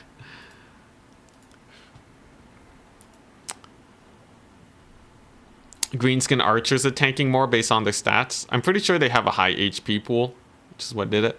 They did get hella value, like just ludicrous value across the board. The Wolf Riders did not do as well, though. They ended up getting caught a lot. The Squig Herd were only okay. It's very surprised we didn't see a Giant, though. A Giant could have helped them push to point 3 way sooner, I feel. Noxbringer got ludicrous value at 3,000. Rotting Riders did really good. So they paid for themselves. Oh, wait, no, do they cost 2,000? 2,200? No. No way they cost that much, right? Maybe they do. I don't know. Rotting Riders. Are they 1,800? Or is that just a normal... Jeez. Shows how much I play Nurgle. Forsaken were good, by the way. I love the Forsaken. My Chariot was okay. I'm still not a Chariot master. Of course, there's a lot of cavalry. So Chariots are just kind of out of the meta. But yeah, overall, I'd say we did pretty good. Gotta bring more Furies. Those archers shooting all game cooked. It is true. Like, I would spend 650 to make these guys do less. But, like, just chucking a Fury at an archer doesn't just kill them. They would rally, right? So, I don't know. I personally don't like Furies a lot because they just kind of go in and die. I really liked it when the Forsaken were on the archers because you just couldn't shove them off. But Furies with so much cavalry in a different build, right? Like if I was rushing, then yes, you want to spam Furies where the cavalry is occupied. Maybe not in the kite build. All right, now how much do Rotting Riders cost? Oh, they are 2,200. Man, that's expensive. Bro, Nurgle. I feel like these guys cost 1,800 and it wouldn't be the end of the world. There's a lot of cavalry at 1,800 that trade even with them. What you do is you do the 2 surround charge to kill so fast the Furies don't die. Okay, so you just completely surround the archers. But then my main push would have had 2 less infantry. Would I have been okay with 2 fewer Pestigors? Maybe. I did kind of throw away the Pestigors on the flank side. Okay, that's nice though. Yo, the great thing about Nurgle games, they're so slow that we don't have to wait as long for the next match. Like if I'm playing Slaanesh and the game ends in 2 minutes, we're just kind of stuck sitting around doing nothing. With this, we have a chance. And it looks like top 4, me, Blood Penguin, Scrambled Egg Special, Melkor. Turtles Army might actually not make it. In fact, yeah, they're not going to make it because their opponent points are so low. That's crazy. Imagine winning 4 games in a row, losing in the finals and not having enough opponent points. Brutal. Boss Toss also isn't going to make it. The only way to guarantee you make it is to just win. You got to get the 5. But Scrambled Egg Special and Blood Penguin are quite scary. I would say Scrambled Eggs I fear slightly more than Blood Penguin. But if Blood Penguin is playing their glorious Petonia. Well, I guess Nurgle's not bad versus Petonia, right? Right? Does Nurgle beat Petonia, guys? That's how you get your archers cooked in this matchup anyways. I could see it. Like, I think literally if I'm just doing a non-kite build and I'm rushing and your cavalry's over demanded, I could see the double Furies just the leading archers. But like if you think about it, right? They're spending 1,300 gold to kill a 500 gold archer. Like where's the money coming from? Technically, an archer and a pump wagon should be able to kill 2 Furies. And they cost the same amount. In fact, they cost slightly less. So I'm skeptical is all I'm saying. Just a wee bit skeptical.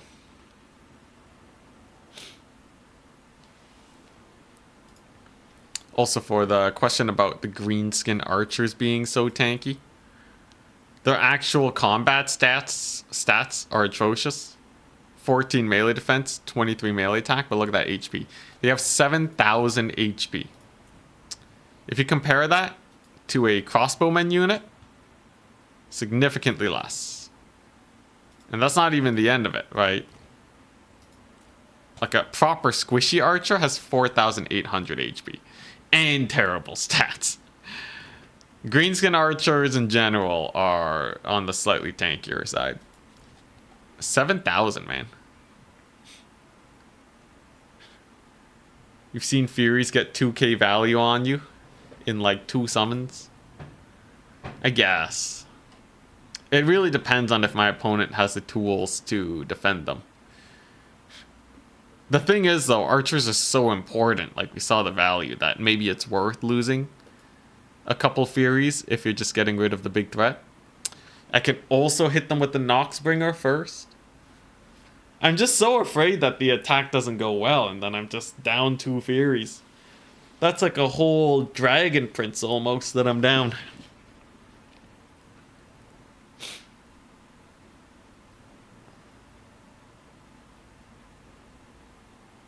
Hag is back.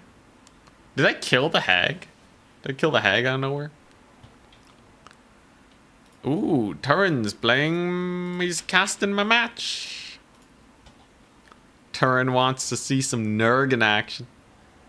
He wants to see the 5-0 Nurgle. I'm up against Scrambled Egg Special. Yo yo. All right, what's Eggs playing?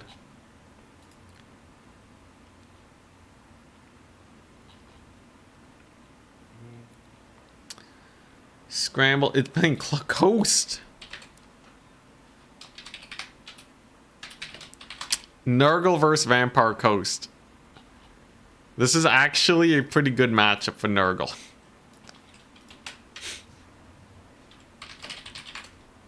Okay. That's not bad. That's not bad at all. Creeping Swamp, Celestial Lake, Imperial Ambush. All pretty decent maps. Smile and Wave. Okay, alright. I think we might get to the finals unless I flub it. This will be some good Nurgle practice. Coast is a beast, though. Coast can be quite beastly. But, yeah, Nurgle. Nurgle has many an option for Vampire Coast. Many an option. I don't think I need to be extremely worried about him. Gotta be a little worried. But it's not like, we're not screwed here. I feel like Nurgle and Betonia is going to be a very dynamic matchup. I think on a big map, I would hate it as Nurgle. On smaller maps, I could totally see Nurgle dominating. So if we get a map kind of in between, we could have a very close match. You love that my screen blocker is just my standard build? That's how we roll. Alright, so no Creeping Swamp. So we're on Celestial Lake.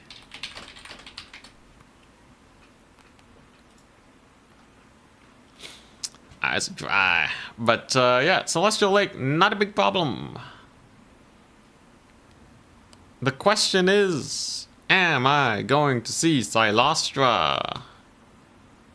Because boy, oh, is Silostra a problem, man. I don't know if I have a great answer. I could kill her. I could just snipe her. But then what? Where do I go from there?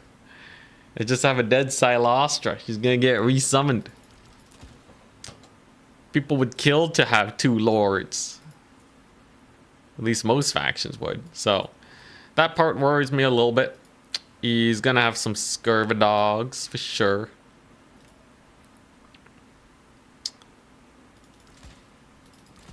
So lord wise, what do I want? What do we want here? I almost like don't want to have magic, but there's at least a couple spells I can kind of just chuck out, set and forget. And you know what? There's a couple units. There's a couple units that I probably want to have some magic for. Yeah. Though that's definitely more of a reserve type of situation. Vampire is the vampires. Looking at my army, it's actually a little sus. What lord did I want again? What lord? You know, Tamarcon was very meta a while back. They got 1450 base, but they got that 55 speed. But do they provide anything? I guess they kill Morngulls. And that's not too bad, right? Just a little bit of Morngull killing action. What's not to love? Is anything else? Does anyone know if Froliker's Bubonic is good here? They have to be able to kill 2 zombie deckhands, and I'm actually a little skeptical that they can pull that off. I'm actually quite skeptical. I don't know if they can do it. Okay, perfect spend. Good, good. Is this a matchup where I want Chosen? Chosen could actually be pretty hype. I could see Chosen cooking. He brings like a depth guard. Chosen just beat their faces in. Extreme capture weight for the win. It's really just making sure that you have enough to deal with depth guard. And probably making sure you have enough to deal with a bunch of single entities. But if I know my Vampire Coast, it's just depth guard. Zombies, Morngles. Or the Mad Lad's gonna meme it. He's gonna bring like Rotting Leviathans. Now, would Rotting Leviathans actually do well here? I'm pretty sure not. But you never know. Mad Lad's gonna Mad Lad.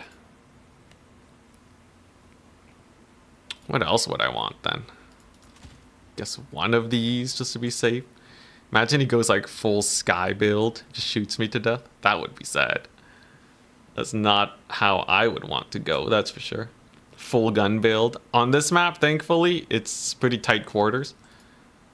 So I would be very surprised if a full gun build worked.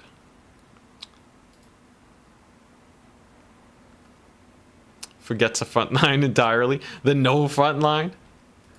No front line versus Nurgle is actually so sketchy. It's one of the reasons why they're quite good versus Empire.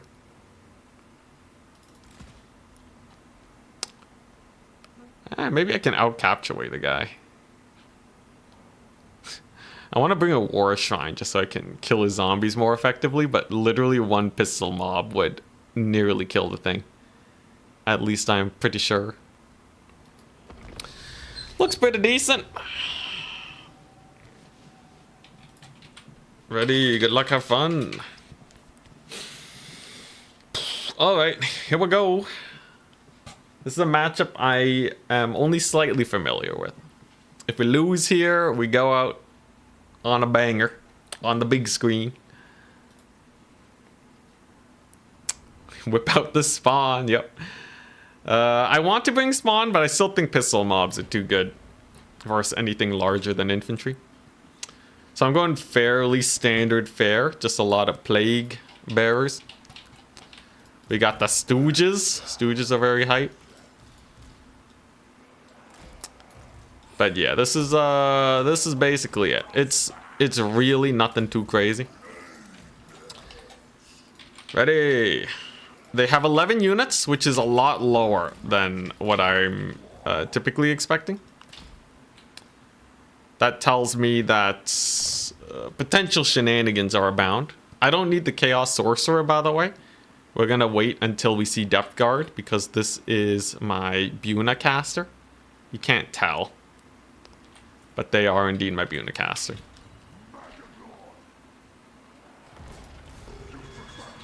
Alright, but here we go. The idea being Plague Bearer is just super up trade. He's gonna be running the Rotting Promethean squad with the double gunnery white.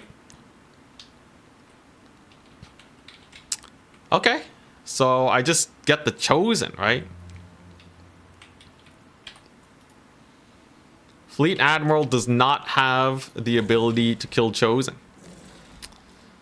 That's pretty good then, ain't it? Alright, Tamarcon is also pretty solid here. Alright, just have to be a little careful about those gunnery whites. You know he wants to shoot me. Just gonna back it up a little bit. And then I could try to contest multiple points. Gunnery whites, they took their shots, they missed. Tamarcon definitely wants to fight these Crabos. Finally, the glorious Chosen. Alright, Chosen have arrived. And I'm going to use the Noxbringer to try and knock off a little bit of ammunition from the get-go. And then maybe we can go ahead and start up trading. with these boys over here. Okay, we got him pulling away a little bit. Exalted should be able to do okay in this situation. Forsaken will probably not do so well here, especially once the crabs show up. But I'm just trying to buy space for my guys to get onto this point. Realistically, that'll be enough. I'm just kind of hoping the Chosen will be enough. That part, I am less sure about. And you know what? I think it's time we pull back. He's obviously going to get some pretty solid chip damage on me, but I can live with that. And now what's he going to do? So I managed the double cap. Okay, I can get some Plague Bearers on there. Look at him go. He's bullying my poor Forsaken. But if he can't kill my Chosen, it's still pretty okay for me. I just want to get rid of that extra range damage that these guys can get. That can be rather annoying. Okay, you know what? I think I feel safe enough to push up here. I have the Chosen supporting. The question is he going to go for this point? That would be pretty wild. Potentially an overextension too, which I do welcome. Lots of zombos. Okay, and I think I want to turn off Fire at Will on these guys. And we're just going to start the grind. No point not going with it at the very start. Noxbringer, of course, is going to need to farm blobbed up infantry as much as possible. Okay, but what are you going to do? Are you going to go for it? What's the fight? What's it going to look like? Looks like he's starting to pull in the boys. That should be a pretty decent shot. There we go. Tamarcon should be able to get in there too. Yeah, okay, pretty nice. We're just going to try pressuring multiple points. Maybe Tamarcon gets some work done on him too. With the Exalteds nearby, he does risk getting a lot of deeps on his face. I still don't need the magic, so no point summoning them in. And I will be contesting this point once again. Gunnery White, looking a little rough. Getting bullied by this big guy. Currently in no good opportunity to contest this point just yet. Unfortunately, Noxbringer though, unable to get the shot off. Hate to see it. That's a pretty good one though. Right onto all of them zombos. And okay, you know what? They actually are starting to contest the point. That's just because these here zombies are so good at providing capture weight. Another big shot here might be able to get it done though. And of course, there's not a lot here. Just a couple Mourngulls.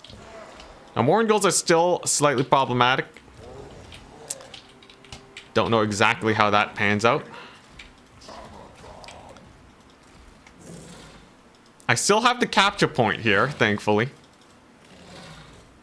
Okay. And maybe I can get a 6 shot over there. Plague Bearers will be pretty decent. And he has the Crabos in there.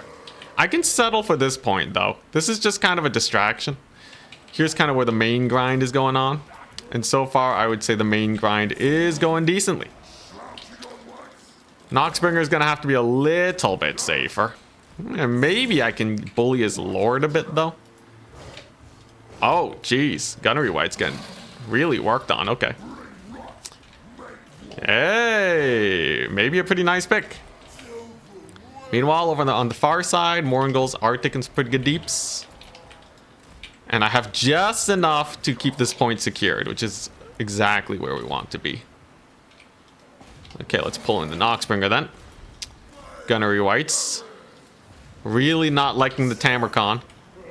He's getting some good deeps on him. Jeez. And how's this far side going? Mourngulls are doing okay. Nothing too crazy. I just have to make sure the Noxbringer gets its big volleys off. How are the... Okay, these guys are doing okay. Yeah, just gotta get a big volley over there, and then Tammy needs to not die to a bunch of pistols. That would be bad. So far, so good, though. This far side is cooking pretty decently, too. Nice, nice. Some pistol mobs are in, but I still have more Forsaken. How do we look, though, on the capture point race, though? Not entirely sure. Chosen are gonna kill it, though. Okay, he's not actually getting the... Yeah, this point. And this is still taking absolute millennia for them to clear off. So that's actually working out really well. Plus, we finally have the Chosen in on the situation. Noxbringer's just getting these massive, massive hits on his face. This thing's actually so good at clearing zombies. I'm kind of amazed that I did not employ it sooner, but it really, really does chunk them. You can see the Plague Bearers just don't give up. In fact, we're honestly almost contesting that far point. Perfect situation for us. Very nice. Alright, not too bad. Yeah, Morngulls are going down. Alright, and there's the Depth Guard. So, Depth Guard are tricksy situation. Those are Halberds. I think I'll stick around just to kill off some of those fools, but I should probably think about disengaging or not committing more to that situation. I think what I really want is to win on a 1 cap. So we're just going to start maneuvering onto this point and making sure that that we never give it up. Yeah, just the operation never give up the points is now underway. Okay, there we go. Yeah, they're also Depth Guard Halberds. They're not super great at cleaning up here. Okay, there's another Depth Guard.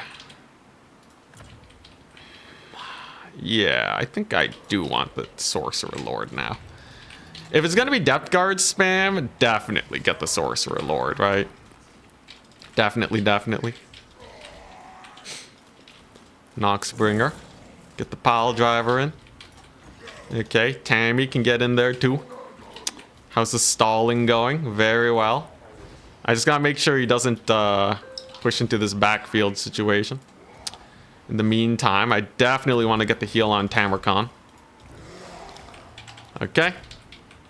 Dude, this one Chosen unit is actually going to hard carry, I think. Okay, let's see if we can squeeze that Forsaken through over there. At this point, though, I do win on a 1 cap. By the time he captures this, it'd be very surprising if it went any other way.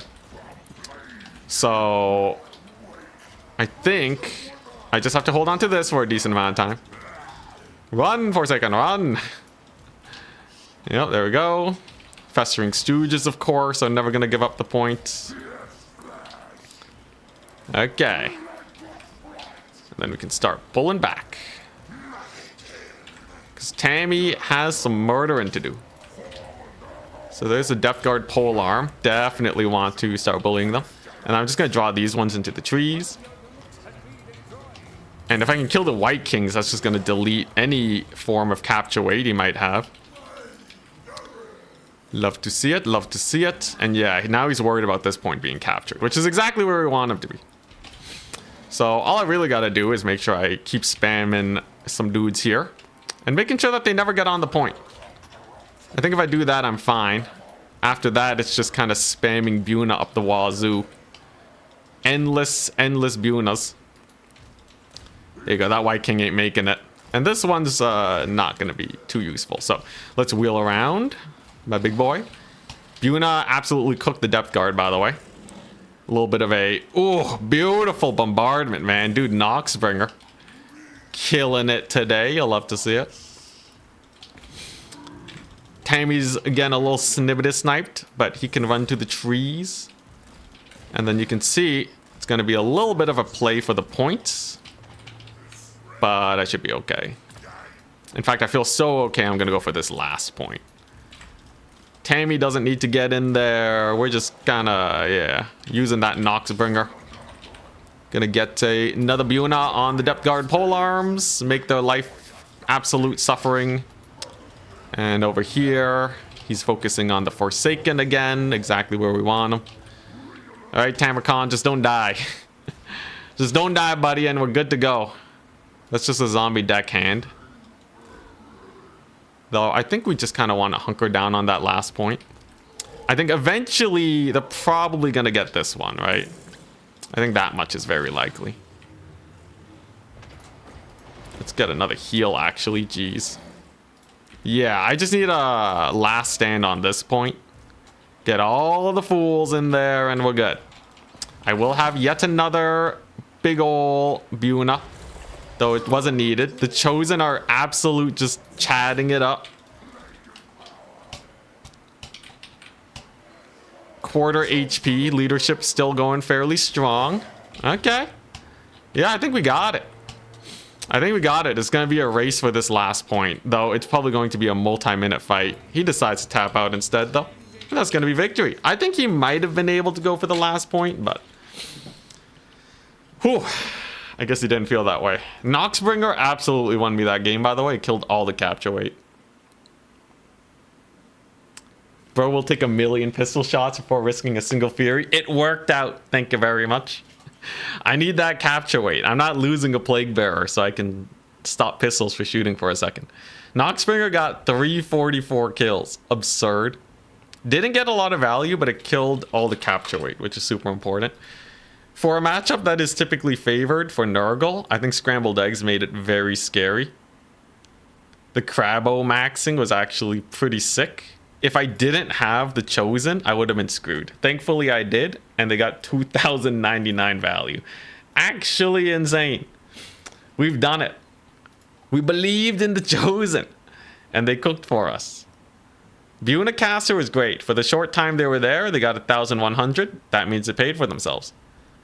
Absolutely deleting this poor depth guard, who did basically nothing. Okay, I let the Night Terrors fight me for a while, but they actually didn't get too much value. That's a good sign. And Pistols got caught by the Forsaken. So, all in all, I would say this worked out pretty well. Maybe I would take a second Chosen if I was really afraid of more crabs. Tamarcon did great, though. We got to kill a White King, or a Gunnery White, my bad. And I even got to use some Death Heads. That was pretty fun. Overall, I'd say, yeah. Fun match. Very fun match. Chosen meta, I know. They actually were the best performing unit.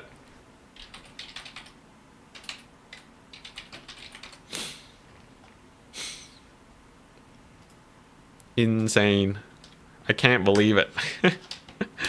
Don't disrespect Nurgle's Chosen. They actually cook. Chosen are officially meta, everyone rejoice. Yeah, we actually took them in a couple matchups. Excuse me, today. I took them in a few and they did well. Dang. Alright, so it's Vampire Coast versus Nurgle. Surprising. He almost got me with the crab maxing, though. We're going to be facing the winner of Melkor and Blood Penguin. Penguin, by the way. Let me just double check that Blood Penguin indeed is playing Betonia.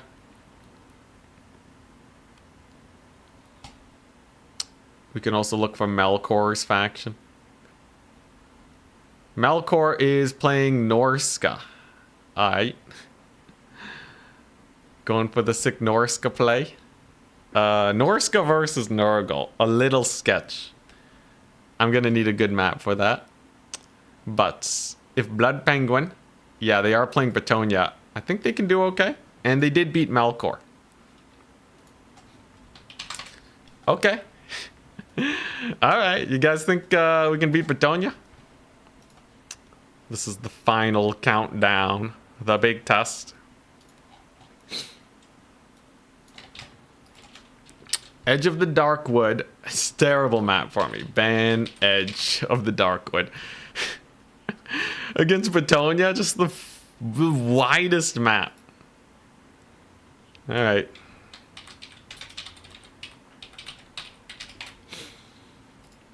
So we're probably playing on Imperial Road. Eastern Isle would be crazy, right? Imperial Road is... It does have a home point, I guess. That's pretty decent. Interesting.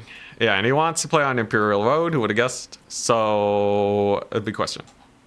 What the crap am I supposed to do? What are we supposed to do?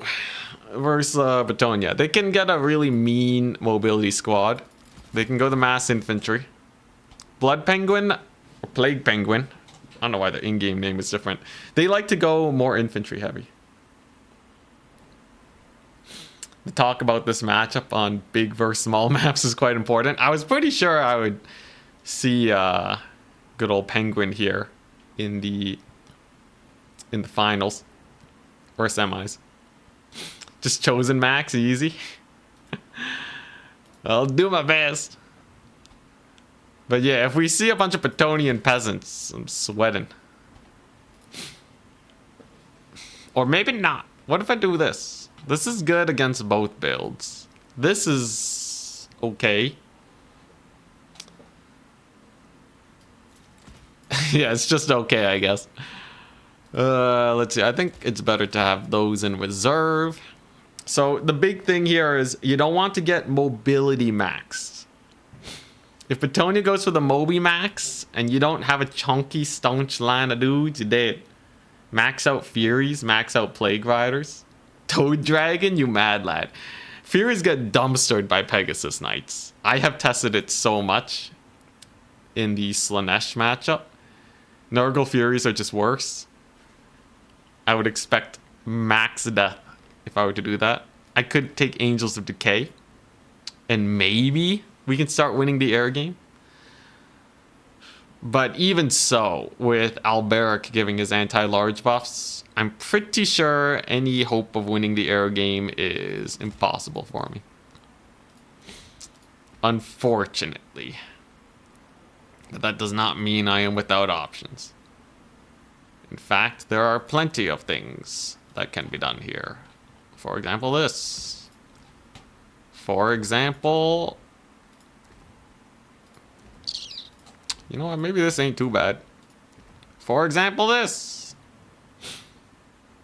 Cut the Furies, go 3 Toad Dragons. I can't take more than 1. Triple Toad Dragon would actually be kind of sick here, though. But I'm pretty sure he'd still route them off with his crazy anti-large. What does this have? Okay. That's decent.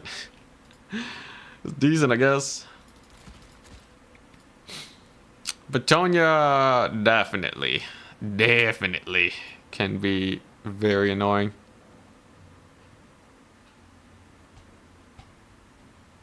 Tallyman Plague Bearers. They have a lot of magic damage too. Tallyman can be pretty cool in some matchups though. Let's see here. There are some wild things I could go for. There are some truly wild things. Like, okay, so if I go Chaos Warrior spam, it might not go well. The Chosen, too. Chosen, definitely, they can be amazing here. Chosen can be amazing here. It's just like, I need to make sure it's the right situation for them. Or Sad Days Ahead. Absolutely. He's a good enough player where I can't get my Furies on his archers either. That's basically a no-go. I guess this is okay loadout. Sure. Plague Ogres are okay, but they can get surrounded and murdered. You really just have to make sure you don't get surrounded and murdered, I think. I think that's a lot of this matchup. Though, thankfully, as Nurgle, we have a lot of things that we can bring in reserve that do okay. Toad Frog spam. It's an interesting idea. Also, probably not something I want to go for. Let's see here. If we're dealing with a lot of Bretonian cavalry, you kind of want high mass. Now, Forsaken do have high mass, but they also just don't... they don't do much. They just got the mass against the cavalry. There's not a whole lot left. Plague Bearers can get run down. Chaos Warriors, though, yeah, I guess they have the mass. I guess they have the mass. So maybe we can get something done over there. The problem is, like, I feel like if I played against them, like in a best of 3, I might be able to lock in what kind of playstyle I have to worry about, and maybe I'd be okay. But there's a really high chance that he catches me off guard here with something that I'm just totally unprepared for, and then we die. And that's just something we're gonna have to accept, guys. Unfortunately, I don't think there's a whole lot else we can do. Terran's probably given, you know, his 2 cents on how to play Nurgle here. I think Terran probably has a very safe Nurgle build too that works out in this matchup. But we're gonna do it our own way. I think I have a decent build. Looks like my opponent's ready. Let's see it. Let's see it. It's fairly typical. I just kind of brought some great weapon infantry and Noxbringer. Noxbringer has a very high skill ceiling. If you can line up its shots perfectly, you're good. Just stream snipe Terran and hope he gives a build. It's like, whoa, Inticity took exactly what I was talking about. He must really know how to play Nurgle. Bans me in future tournaments. Archers don't do magic damage. I guess it's true. Cavalry, do they really suck versus the Plague Bearers though? I feel like they can get a lot of work done. At least the map is pretty big. Now, I could have just gone for the Mega Death Blob build to just blob up on this point and then push onto this point and blob up. If I mistime that at all though, I have to go for a triple cap and I'm dead. So, I don't know how I feel about that. I want to try up trading a little bit. Man-Tide build-up can be a very scary idea. And in this case, I have my horsemen in reserve. They're only there in case he goes for, like, the mass flyer build. In that case, horsemen can do pretty good. In this case, we will be seeing an 11 unit start from my opponent. So it could very well be a Cav Max. So here's the fun thing. Plague Penguin knows I like my mobility, right? So the idea is, what if I don't go for the mobility? Because he's probably going to counter my mobility with a bunch of like Knights Errant and Knights of the Realm. And then suddenly I just have a bunch of warriors. And he can't effectively kill them without getting slowed by all these guys. So maybe that's enough. It's gonna be Trebuchet. Alright, Field Trebuchet. 2 Grail Guardians. Wowza. Alright. Pretty wild build, I'd say. So Trebuchets are pretty fun. Pretty spicy. I don't really want to get the second point just yet. I'm just gonna get it with my little squad here. He's gonna dodge. Woo! Noxbringer with the feints. Oh, hell yeah. Go get him, Noxy. And Alberic, thank goodness. I was kind of counting on him bringing Alberic because he's kind of weak to Spirit Leeches. There's no regrowth. And it's not like he wants to be spamming Earthblood here. So that's actually pretty nice for us. Noxbringer's cooking. Alright, we got a little hero squad. Now, I gotta be obviously very careful about the Grail Guardians. One might imagine that this man wants to bring them in to kill my stuff. This is where we get the Kaizek, though. So now we got the Mega Death Squad, right? You're bringing a lot of elite stuff. Elite stuff do not like the high density of hero power here. So that should be able to get some work done. You can see a dodge, no dodge. We're reacting to the first dodge and not shooting with the Noxbringer right away. Just gonna get a few shots in here, not a big deal. Obviously this army doesn't have a lot of capture weight, so waiting a little bit will be beneficial. Get him, Noxy! No, not the crash. It's fine. Come on, Blood Penguin. Hold. 5 single entities versus 4 actual units. Yeah. Hopefully it's not me. I think this looks like someone's gonna crash though. So far I think we're doing well though, just because I have the Spirit Leech. Come on. Not like this. Who crashed? Who did it?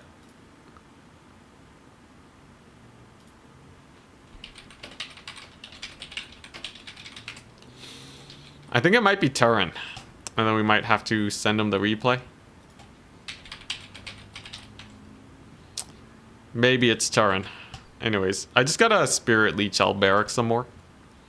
This guy's got enough juice to Spirit Leech Alberic to death, so in a long skirmish we're fine. Ah, there he goes. The big man's gone.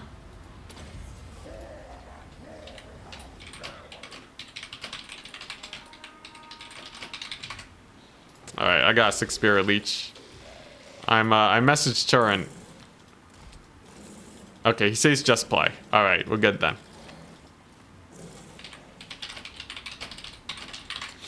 Alright.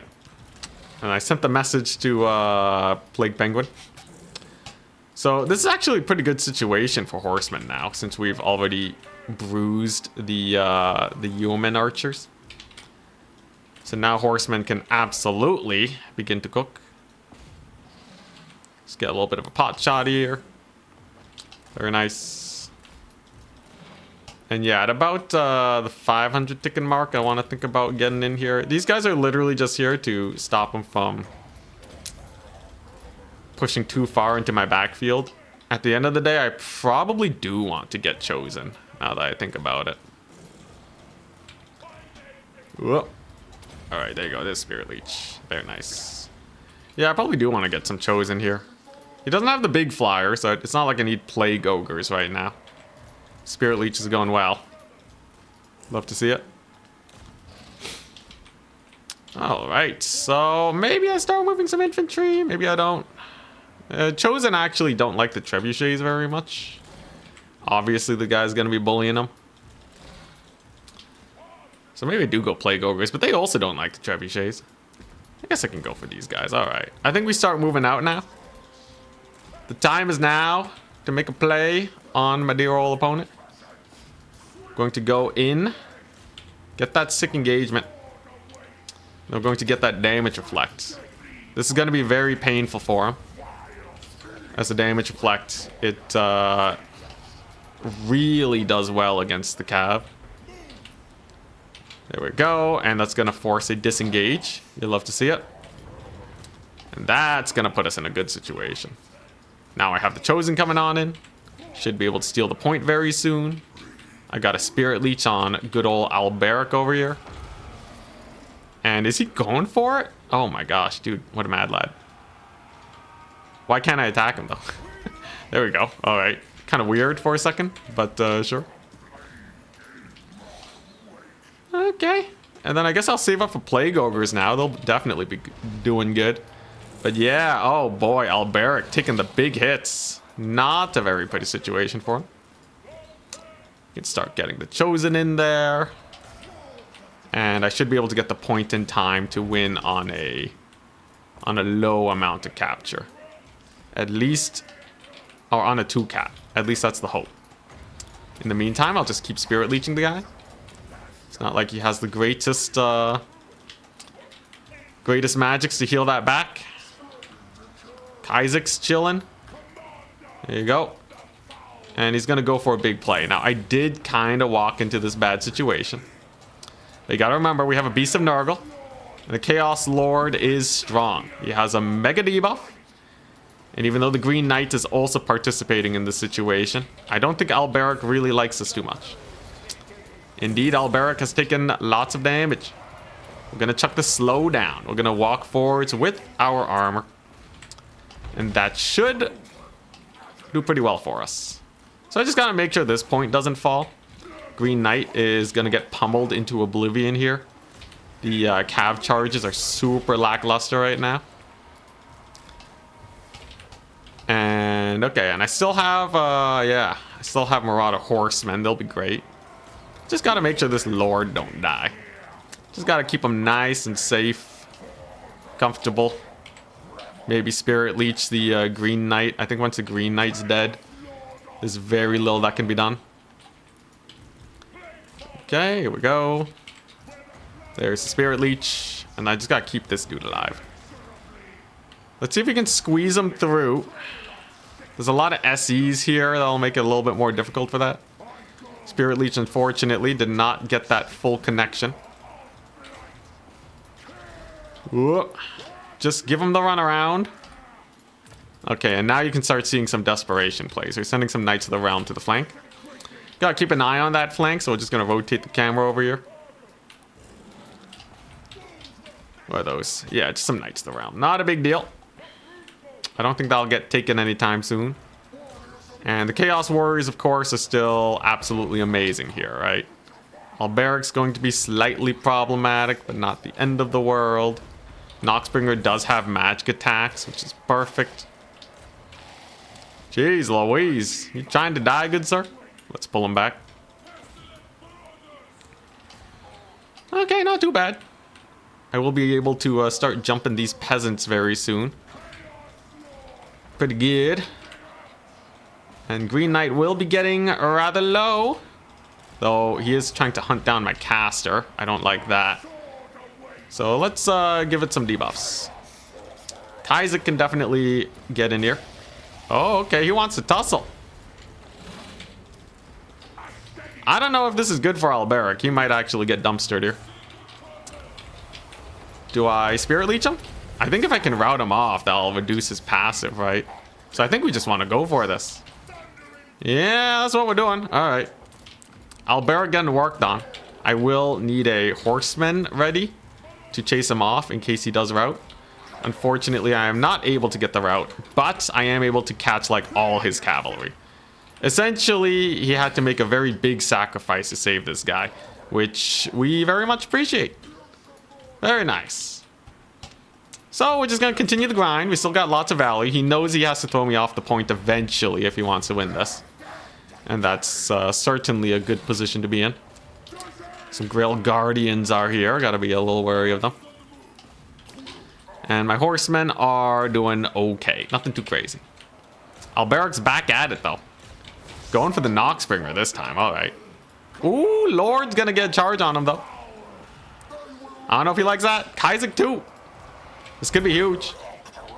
If I can kill the guy, we're set. Looks like he's probably going to disengage now, though. Oh, my gosh. What a guy. He actually wants to go in there. Bro. Oh, he flew. How'd he get up? All right. Well, that's kind of crazy, then. Alberic takes to the skies by some miracle and does manage to survive the gankening. Pretty terrifying, if I do say so myself. Interesting that we see Pegasus Knights, but I should be able to manage. This thing, as long as my Lord don't die and he stays high on HP, I am comfortable. Though that is a fairly nasty surround we have on our hands. Alberic's not here though, so he's not providing his anti-large bonus. And I will be able to get a heal on my Lord very soon. That would be perfect for us. So let's go ahead and do this. Reduce their melee attack. No longer shall they annoy me. Okay, let's... oh. Get the buffs! Get the buffs! Okay, there you go. We got all the buffs going. Very nice. Okay, and barely got that heal in. Thank goodness. Jeez. Kind of terrifying, but we did it. Gonna get another Spirit Leech on Alberic. Gotta finish the job. For sure. Okay, and that should be a route on the Pegasus Knights next. Okay. Honestly, not too bad. I'm getting lots of work done. I am apparently out of units to summon. That's very strange. Green Knight will definitely be going down soon, though, and my Axe Throwers are just going to town. My unit of Chosen over here is somehow still alive, so I'm going to put them to use and actually let them capture this point. Just put a little bit more time pressure on my opponent. But yeah, if he was able to rout my Lord, I would have been in a really bad situation. So far, so good, though. I think this is a great position. Whoop. Wait, these are yeomen. I can just kill the yeomen. It's fine. Oh, he did rout off my caster though. I definitely want to have the magic for one last spirit leech on Alberic.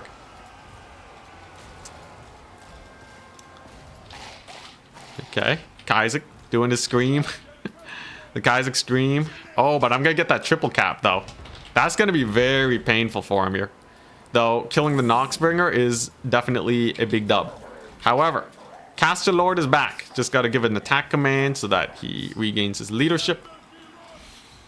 There's the capture. Unfortunately, Caster routes though. Very painful. I don't like that. And now he's going to be going for a little bit of a side point play. Now these are just yeomen. That means that they are not a problem. I will be able to resummon the Noxbringer too. There's no sign that this point is being captured, and there's no sign that this one's being captured. Chosen with their exquisite capture weight doing well. Caster lives. Get the heals. Get the Kaizak. Oh, Alberic, he's looking pretty low. I think he's trying to save the Green Knight.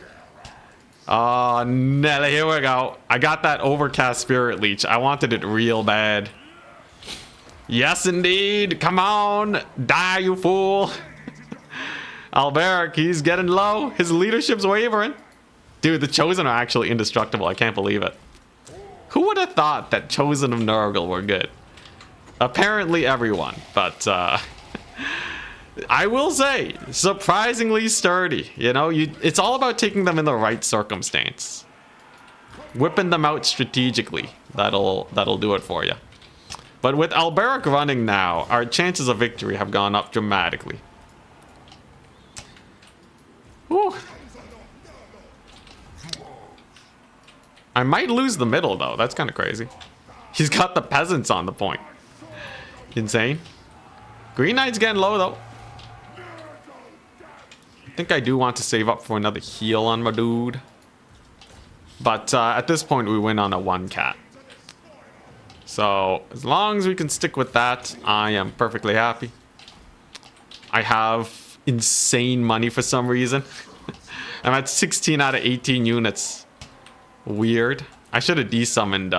Oh, yeah, I should have desummoned. I'm actually pretty bad with desummoning.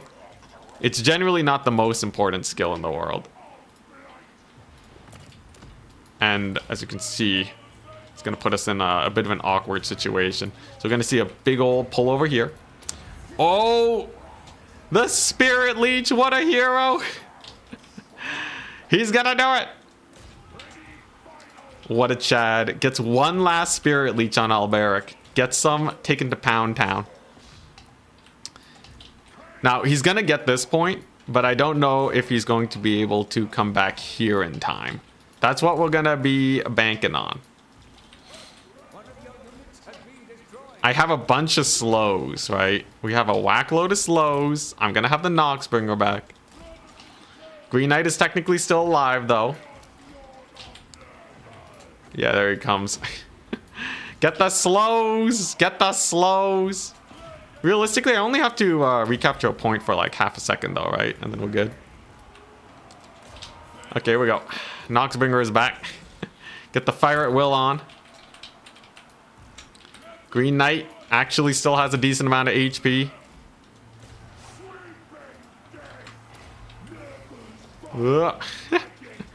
Okay, wait, this is kind of pitched. It's kind of a pitched fight. Ooh, it's Chosen though. They're killing it. Okay. Alright. Oh my gosh. Dude, this might actually be a sick Bretonian comeback if I'm not careful here. Okay, this is good though. Lots of Forsaken at it. This should, with the Noxbringer here, I should be able to re-secure this. And then I'll have some Plague Ogres here.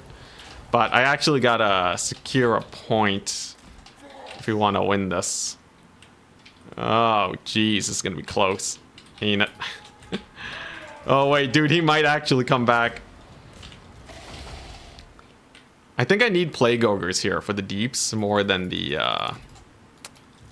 Beasts of Nurgle. But I actually do not have a lot of time at all. I can't believe the Green Knight is actually still alive too. come on, bro. Yes, 38 HP. Oh, finally. Okay, so that's going to reduce his leadership.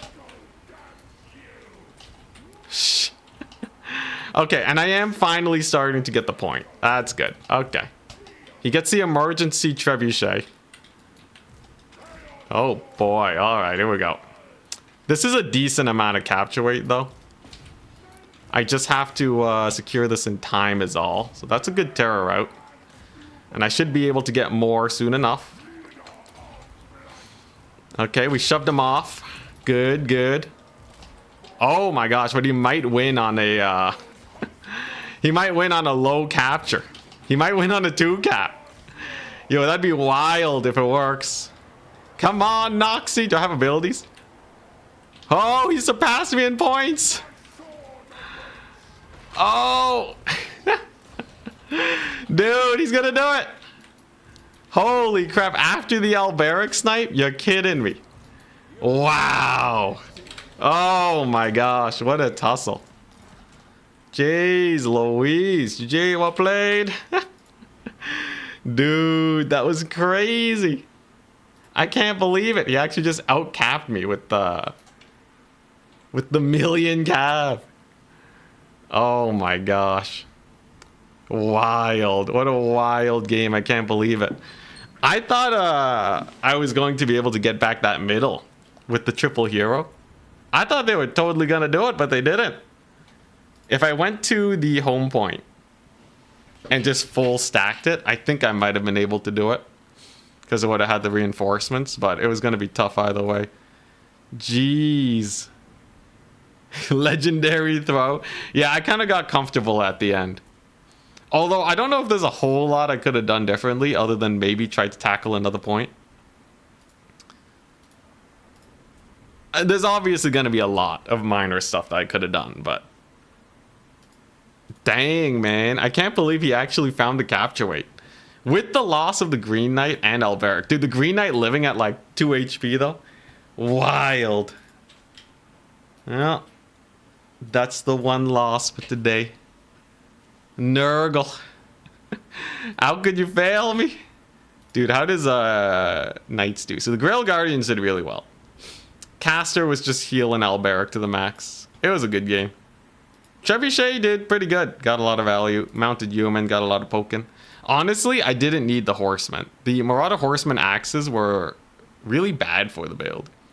If I just had like one more chosen, he's not going to throw it off the point. It just takes too long. But these guys were super easy to push around. They didn't get their value. But I kind of needed them in case he went for like a big flying squad. I don't know if this would be able to kill it anyways. Ooh, yeah, D-summoning. It's true. I wasn't paying attention to the D-summons. I'm not used to having to worry about that, but Nurgle units don't really route off the map very quick. Dang. Well, GG's. Pegasus Knight was bad on his part. I don't know why he had a Pegasus Knight. I guess it's in case I have Furies to bully his archers. Archers got pretty decent damage. Super close. Yeah, having the 3k in the bank for so long was really rough. He wasn't desummoning a lot either. I don't know if he was also stuck on that, but yeah. It's a game where any minor change would have done it.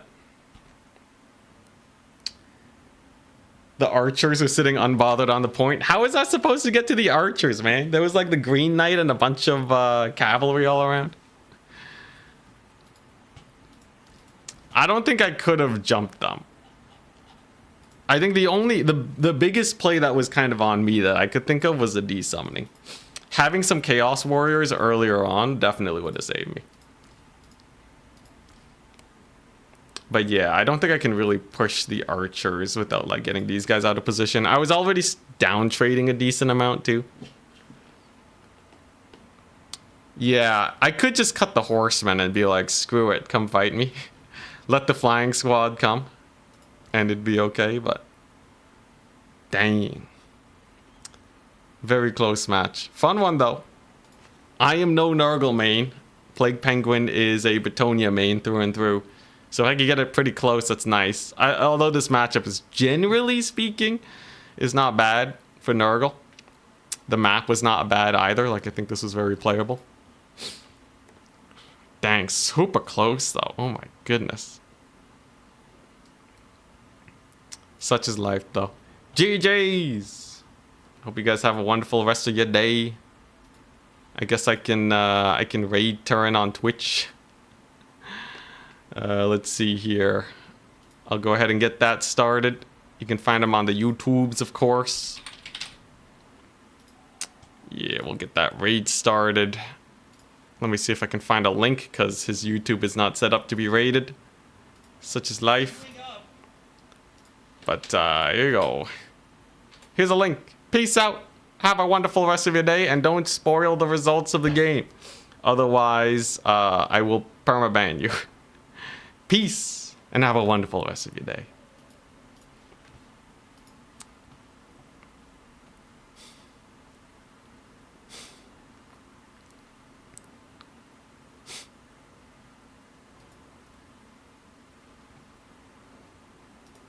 Some nice DPS, but then the Toad arrives, and the Chaos Warriors with Grey Weapons are also going to be arriving into the fight, and those Grey Weapons will be dropping some big boinking on